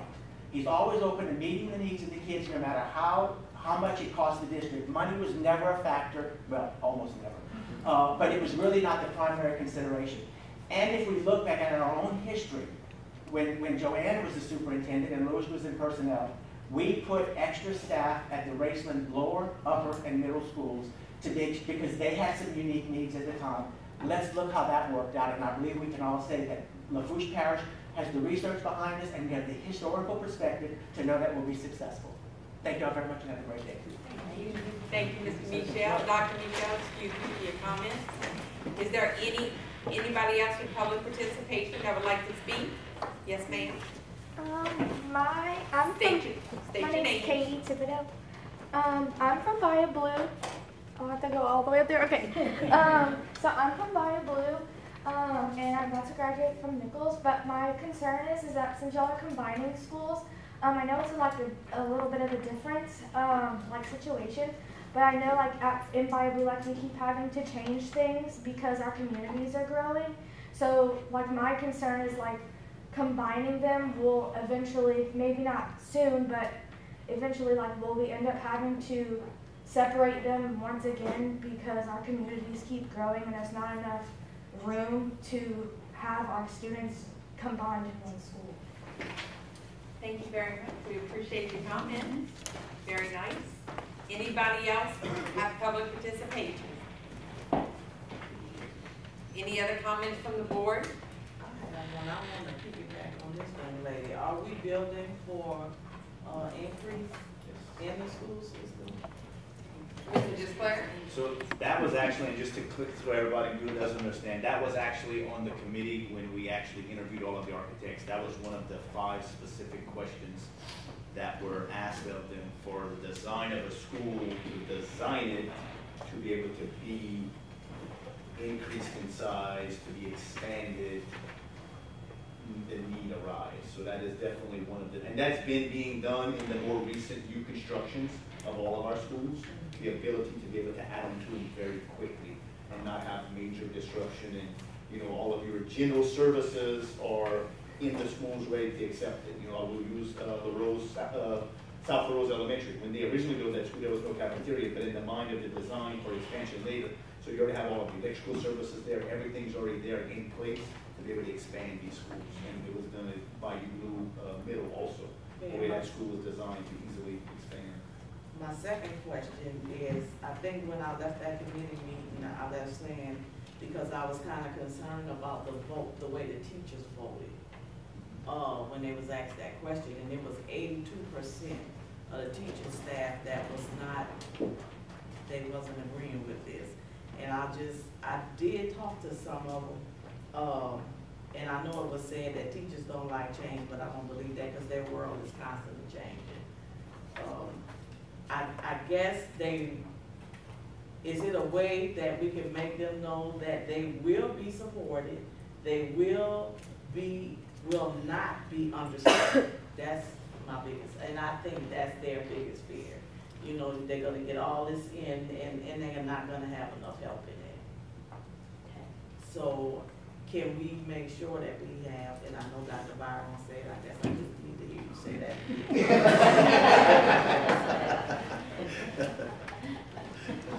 Maybe I just need to hear. Ms. Thomas, my intent is 100% to adequately staff the school.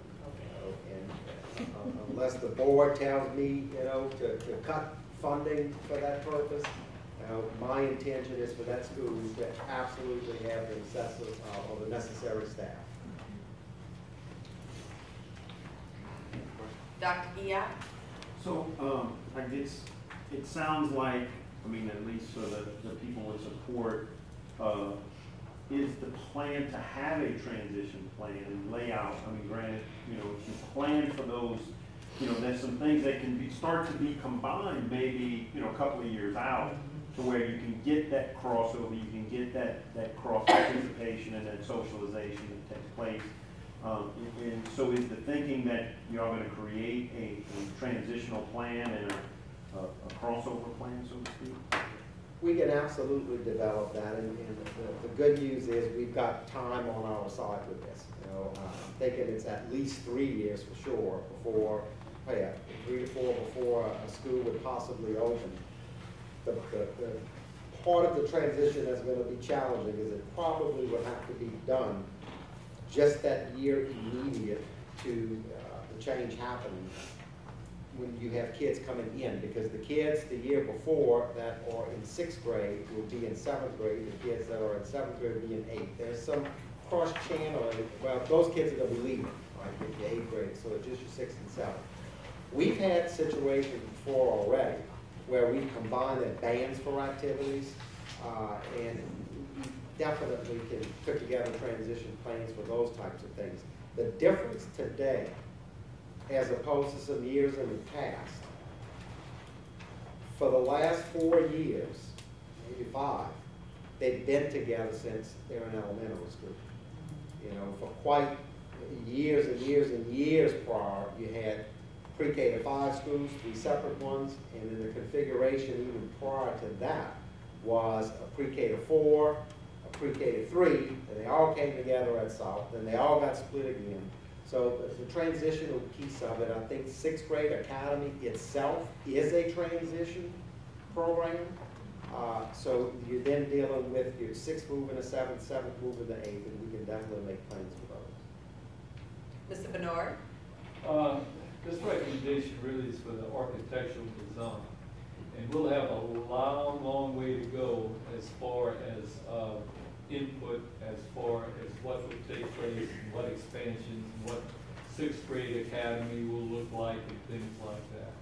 So the architectural design, believe me, is not one design that everybody will accept. It will change. It will be a floating process that we'll all have input into. So then we can look into the other things involving the academic phases and the transitional phases, things like that. Thank you, Ms. Bernard. Any further discussion from the board? Anything further from the public? I'd like to thank the public for their participation. We go ahead and vote.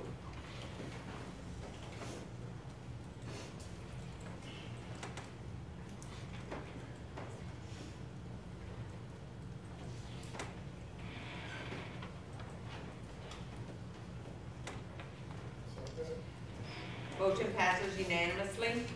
7, approval of advisory committee meeting recommendations as per meeting held on Monday, April 29th, 2019. Dr. Bro. A, to accept a quote from Bro Landscaping and Custom Concrete LLC for the refacing of all restroom floors at Lockport Lower Elementary School, W.S. Lafourche Elementary School, and Golden Meadow Upper Elementary School. So Motion by Dr. Bro, second by Mr. Gisclair. Is there any discussion? There is no relation between the bro and bro. I just don't. Yes, exactly. Yeah. Any public participation? If not, we'll go ahead and vote.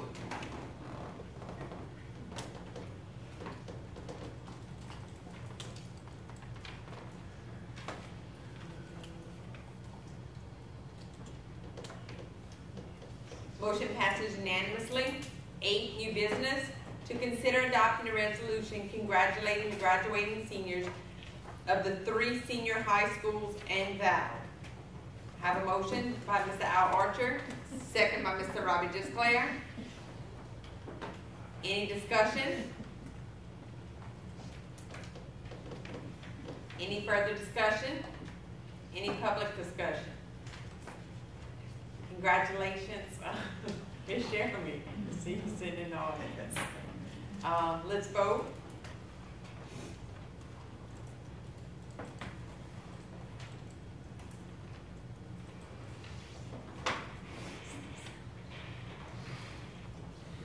Motion passes unanimously. B, to receive forms from the Superintendent Evaluation Committee in order to complete the superintendent's spring observation for the 2018-2019 school year in accordance with policy CEI, evaluation of the superintendent. Those are being handed out right now. Okay.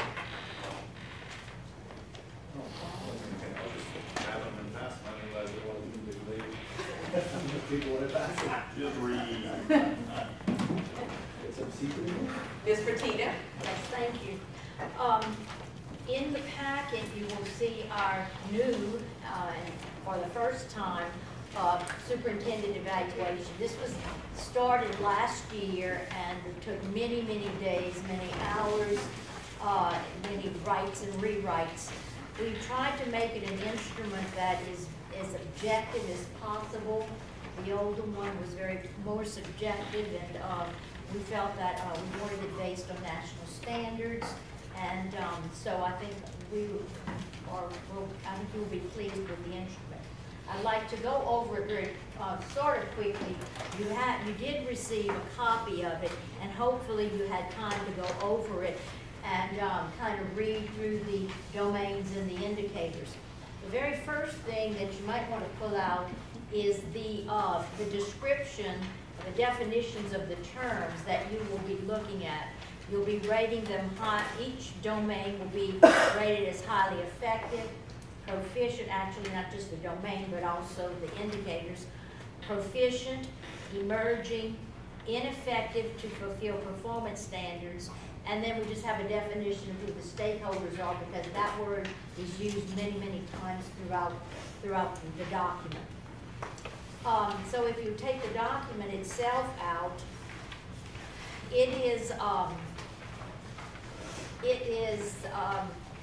it consists of 6 domains, and each domain is the great big topic. Underneath each one are your indicators. Those are the things that you should see so that you're able to get the rating for the domain. All right, so for example, the first domain is policy and governance. And the performance standards under that, or performance standards 1, your indicators look like these. 1, coordinates periodic workshops, conferences, and our training sessions for the board. Number 2, respects policy making. I'm not going to read through these because you can do that yourselves. But note that the things that are under each, not each, but whenever there is an indicator that is highlighted with an asterisk, that the superintendent will have some documentation that he can show you.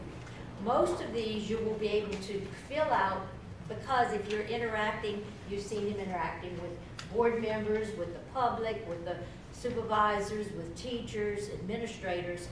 So you'll probably be able to rate those individually. But if you need to go and talk to him, or if you want to call him and ask him a specific question while you're filling it out, then you can do so.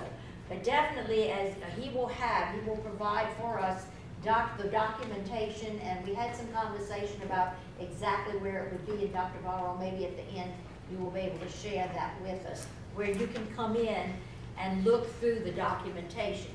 There should be a file on each one of those.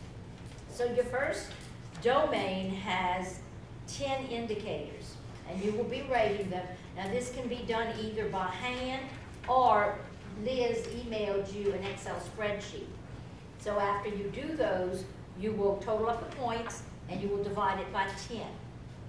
And that is the rating for that domain. Also, there is some space for you to write comments. And those comments are important because that helps the superintendent to know exactly what you would think. All right, then you move on to domain number 2, which is instructional leadership. Under instructional leadership, there are 5 standards, and under each standard, there are indicators that you should be looking for. This one has several things that he must provide to you so that he can prove that these things are being done. As you can see in domain performance standard number 1, indicator 1 reviews data and provides reports on district test scores and identifies the needs to determine priorities. So there will be something tangible that you can look at. As you go through these, performance standard 2, he oversees the alignment, performance standard 3, performance standard 4, performance standard 5. This time, you will total up the points and divide it by 21 because there are 21 indicators, and that will give you the rating for domain number 2. Again, you will, if you have evidence listed there, I review such and such or whatever, and then the comments. You go through the entire document same way. Domain 3 is planning and assessment. Domain 4 is organizational management. Domain 5 is communication and community relations. And domain 6 is professionalism. Okay? Any questions about this part so far? Okay. Yes, I'd like to make one comment. You did excellent explaining the document. I do want to say that Dr. Byron has been very open. He will have his portfolio, he has said at the meeting, but if there's anything specific that any other board members would like to see, he said if you just let him know, he'll provide whatever you'd like to see. So if you let him know ahead of time, that may or may not be in his portfolio, but he will provide whatever you request. and you can email him, and if it's what you can email him, or you can call, set up an appointment. We're just trying to avoid him having to meet with everybody twice, which would be 30 meetings, because you do have to meet with him once your evaluation is complete. Excuse me, Dr. Ms. Petita, Mr. Dufresne? I do have one question. What if I am not, I can't give a score because I don't know? I've never, so it's not fair to divide that by points that you're not getting, is my only concern. And I can't put you as highly effective, and I can't put you as ineffective. I have no data to give you that score. That's my only concern. Okay, and we talked about that when we did the document, and Ray can chime in with this. We know that you can't, before, pardon? I don't remember. But that was a very salient point. Yes, we did. We went So through this. Come up with a conclusion. Yes, we did. And I think as you read through them, Troy, you will be able to see that you will be able to rate it. We tried, the other document had not observed, an NO, but we couldn't do that because it throws off the entire document. Remember, you are one of 15 people that's going to be in this. And if you really are having a problem, well, we'll have to look at that, but we should be able to rate him with all of these indicators that you've seen. Madam President, the second question would be, let's say it's divided by 10, but I can only rate him on 9. Can I just divide it by 9? Would that still be fair? Would give pretty much the same rating? I can try to answer you from the math standpoint. Yeah, 'cause I didn't develop this, but part of the reason for the one-on-one interview is to try to clarify those types of issues to be able to give a score. If at the end of the day you can't, then you would absolutely have to divide by the number of areas that you did rate in order to get an accurate rate. Right. But I think when you meet with him, those questions will be answered, or he can answer those for you. The very last sheet, now you will fill this one out by going back and taking the rating from each domain and listing it and giving it a total, and then you divide it by 6 because there's 6 domains. And that will give you the ranking that you will give to the superintendent. Okay? Now, when you meet with him and as you go through each page and look and discuss the indicators and the ratings, there's a place for him to initial. So that to be sure that he has seen each page, he will initial at the bottom of each page. Then, at the very back is where you will sign it and you will, and date it. When you're finished with this, it goes in the envelope that you have. The envelopes are not sealed, but you will seal it and after he signs it, and you will give it to Miss Gwen. She'll hold on to it, and then she will give it to the recording secretary, who will process it to bring it to the committee. Now, the job of the committee will be, and they will not know who did what. All they will have is this sheet, and they will be sitting there and giving her the numbers and reading the comments to the committee. The committee will be open, to board members, but we will definitely have to go into executive session because it is a personnel issue. Okay, so any questions about this? Yes. Can you explain the timeline, Ms. I'm going to do that in just a second. Okay. Yes. Okay. In fact, I'm going to suggest that you write it on the outside of the envelope, but I'll tell you in a minute. Also in here are the procedures for it. This is what you voted on tonight. Yours doesn't look like this. This is the one I had at the meeting the other night. But we have some real important things in here. But it talks about how we do it twice a year. We do it in January, and we do it again in May, and reading and giving the results of the June meeting. And that's maybe not. Did we decide on the meeting? We did. Okay, the Yes, June ma'am. meeting. The timeline is set from beginning to end. Okay, and then we asked also that, I think that was added as a number 12. The number 12, it says that all signatures must be signed in blue ink. Now, we're giving these out to you tonight, The deadline for you to fill it out and give it to and meet with the superintendent is Thursday, May the 31st. That is in the memo, right? No, wait a minute. Tuesday, June 13th. I'm sorry, this is my old memo. Hello. I got too many papers. Okay, Thursday, June the 13th is at 4:30 is when it's due. Okay? So it gives you well over a month to fill it out and bring and make an appointment with the superintendent, come by and look at the documents that he has collected, answer any questions, and if you don't rate anything, maybe after the discussion with him, you will be able to rate it. Okay? Then it goes in the envelope, goes to Gwen, and then it will go to the committee. Let's see, are there any other questions? Madam Chairman? Yes, yes, sir. And all board members are expected to complete Yes. one turn in. Oh, yes, definitely. That it's very, very important. This is one of the biggest jobs that you have.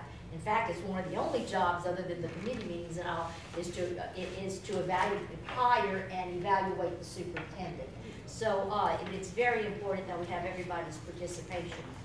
It will skew the numbers because all of the numbers are going to go into a spreadsheet. We should have 15 people with 15 numbers at the top. But again, we won't know who the people are who rated him and who made the comments. I think the committee did a great job of extending, in looking at what the policy states and extending some of those timelines, as May's a very busy month for us as school board members, and Dr. Byron making, having himself available to all 15 school board members. So extending that to the June 13th timeline in meeting with policy as it states, it will be a big help in having everybody have time to fill this out. The one thing too is that it's not as an extensive document as the one before. So, this is very, very extensive. So it's going to take you a lot more time. And also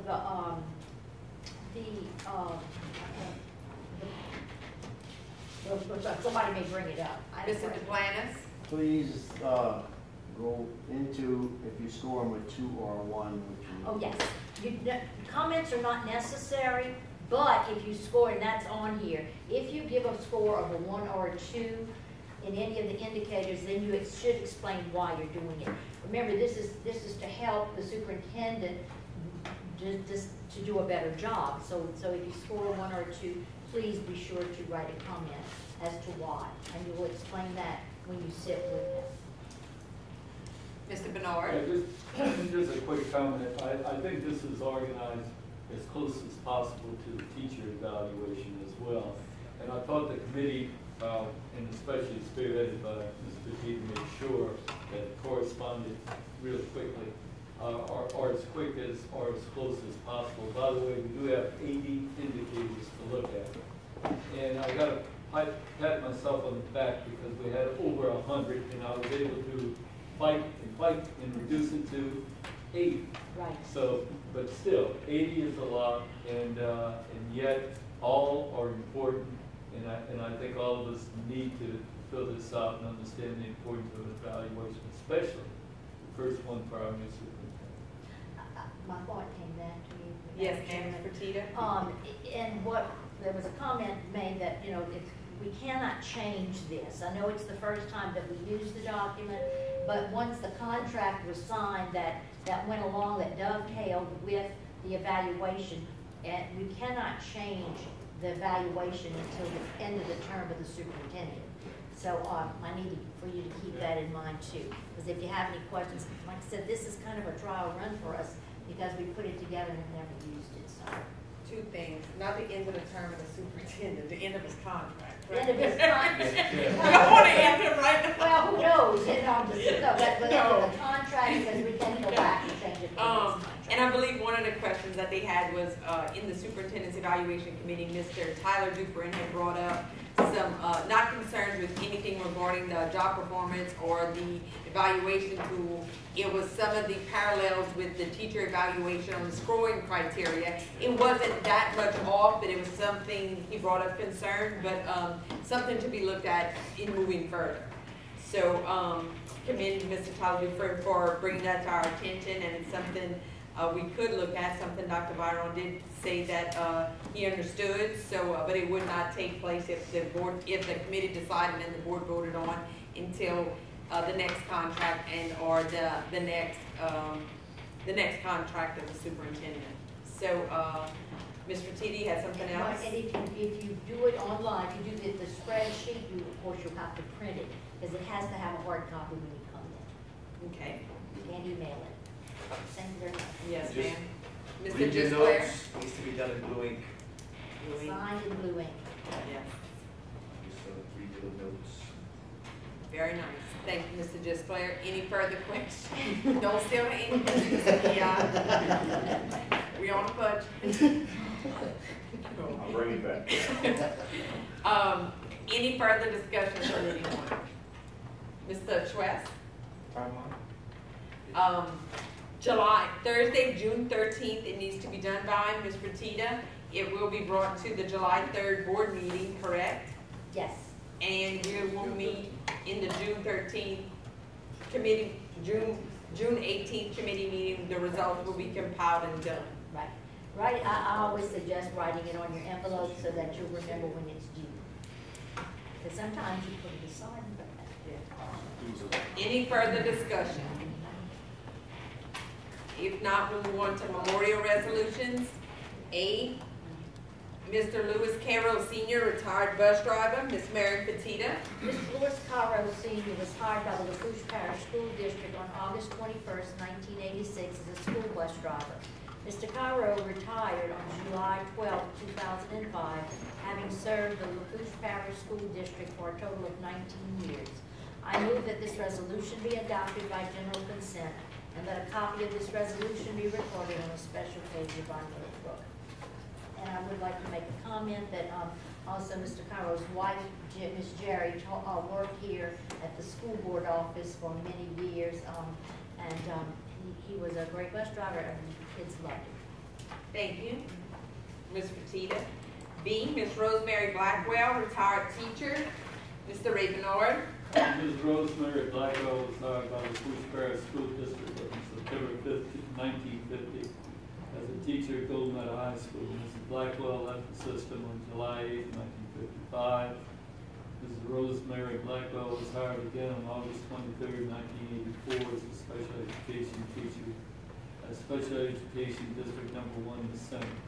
Mrs. Blackwell also taught as a special ed teacher at Federal Elementary School. Ms. Blackwell retired on May 31st, 1994, having served the Lafourche Parish School District for a total of 15 years. I move that this resolution be adopted by general consent, and a copy of this resolution be recorded in the special page of our report. Thank you, Mr. I Bernard. had a comment too, Madam Yes, President. sir. I had an opportunity to work with Mrs. Blackwell as well. One person at Special Ed District 1, she was working with the adapted PE, I believe, at the time. So, great person, great instructor. Thank you. Thank you. Very nice. C, Mr. Keith Leveron, teacher. Ms. Dr. Mary Brew. Mr. Keith Leveron was hired by the Lafourche Parish School District on August 14, 1997 as a teacher at East Thibodeau Junior High School. On August 14, 2002, Mr. Leveron transferred to a teacher at Thibodeau High School. Mr. Leveron passed away on April 14, 2019, having served the Lafourche Parish School District for a total of 22 years. I move that this resolution be adopted by general consent and that a copy of this resolution be recorded on a special page of our minute book. Thank you, Dr. Brew. Mr. Leveron was still in service, as you can tell from the memorial resolution. He was an outstanding guy. When he started in '97, I was already teaching at East and had the opportunity to work with him there. Please keep his family. He's got still, young kids. Thank you, Dr. Byron. Ms. Linda Guidry, retired principal. Mr. Al Archer. Ms. Linda Guidry was hired by the Lafourche Parish School District on August 16, 1993 as a teacher at Galliano Elementary School. Mrs. Guidry was promoted to assistant principal at Rose Upper Elementary School on August 1st, 2000. On July 17, 2003, Mrs. Guidry was promoted to principal at Golden Meadow Lower Elementary School. Mrs. Guidry retired on December 31st, 2014, having served the Lafourche Parish School District for a total of 21 years. I move that this resolution be adopted by general consent and that a copy of this resolution be recorded on a special page of our minute book. In addition, Madam President, if I may, I had the pleasure of knowing Mrs. Guidry for several years. Very wonderful, pleasant person to talk to as an administrator and as a friend. And I was just sharing with Mrs. Christy Collins, Mrs. Guidry's daughter, who is present in the audience tonight, that she at one point in time was pursuing her doctorate degree before she became ill. And I wanted to share that information with the community tonight. Wonderful person. Thank you, Mr. Archer. I'd like to also share, I never worked with Ms. Guidry, but when I did my student teaching, I was at her school, and there was not a day that went by that all I remembered I knew her by was the lady that always smiled with the red hair. So she always, her hair matched her personality, and she had a beautiful personality. Ms. Collins, would you like to say something to the board or something about your mom? She can. She can. She was a beautiful lady. Mr. Bernard. I always remember her as well because it's one thing that stood out other than her hair. She always had a butterfly brooch on her shoulder. And that sort of echoed the way she felt about the kids at that school. Always in love with them, always flying around and being with them. And as administrator, she did her very best. And Christy is a fine example of a daughter that is doing a great job in Cuddle Elementary as well. Thank you, Mr. Bernard. Ms. Bourgeois? I also had the privilege of being a colleague with Ms. Guidry when we were principals together, and the butterfly, I also remember Mr. Bernard, and also the students loved the way she would dress. She always had like a costume or something funny for them on special days, and always a big, big smile from her. Very great lady. Very nice. Christy, we're sorry for your loss. I worked with your mom in multiple capacities over the last, almost both of our careers. And she was a very, special person. And every time I visited that school, you could tell the caring and the love that she had for the children and the community of Golden Valley. I would like to say something. You mentioned the butterflies. She has a special feeling for that for multiple reasons. There are some religious-based reasons for it, but it's also when you think about the development of the butterfly and when they go into their cocoon, how they have to get out of the cocoon, the struggles they go through, they need to struggle. And if they do not struggle, they cannot develop the wings that they need so they can fly and be the beautiful insect that they are. So that was part of her reason. My sister is considering trying to develop kind of like a living legacy with a foundation that would choose an elementary school each year and acknowledge the hardworking staff and give them something maybe like a luncheon, and also to have something special for the students that would also give an education opportunity that would definitely be including with the butterfly. So she does, even after life, still wants to be a part of our system. Thank you, Christy, very much.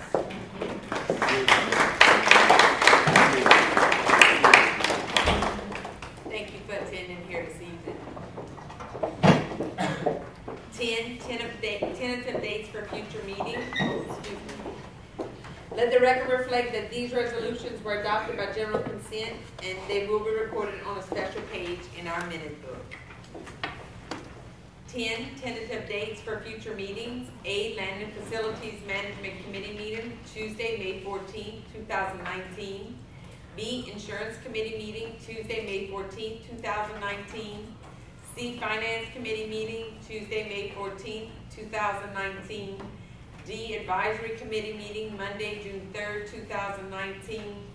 E, regular board meeting, Wednesday, June 5th, 2019. I'm not sure who's ordering dinner on the 14th. I've been late. Before I adjourn the meeting, we do have some announcements.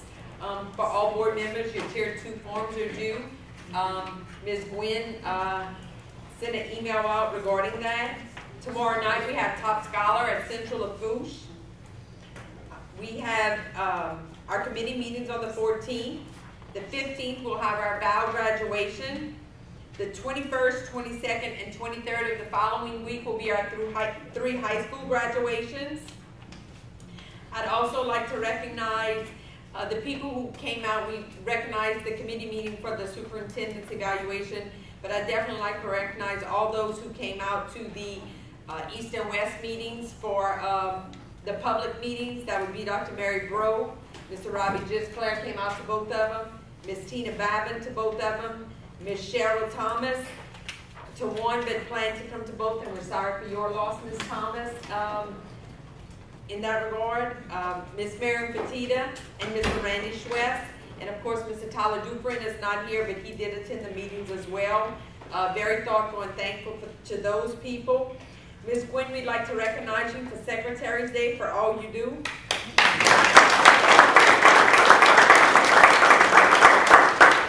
Very, very much.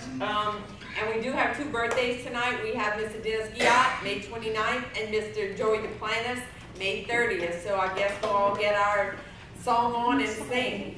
Come on, Ray. Happy birthday to you. Happy birthday to you. Happy birthday, dear. Happy birthday to you.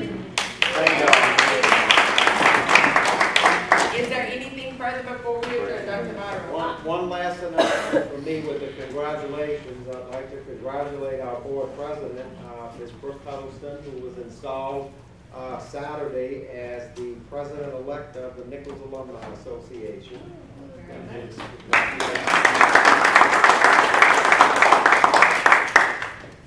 Thank you very much. Anything further? Mr. Bernard? Yeah, we have important vote in session, right? And one of the things I would like from the central office, if possible, from Dr. Byron and Dr. Mora, a reminder go out to all our administrators that they can vote, make sure they get the teachers to vote, but make sure the teachers bring 10 of their close friends to vote with them. Okay? So that's very important. Everything that I've been hearing is positive, and we hope that continues for the next Saturday. Absolutely. I've heard nothing but positive.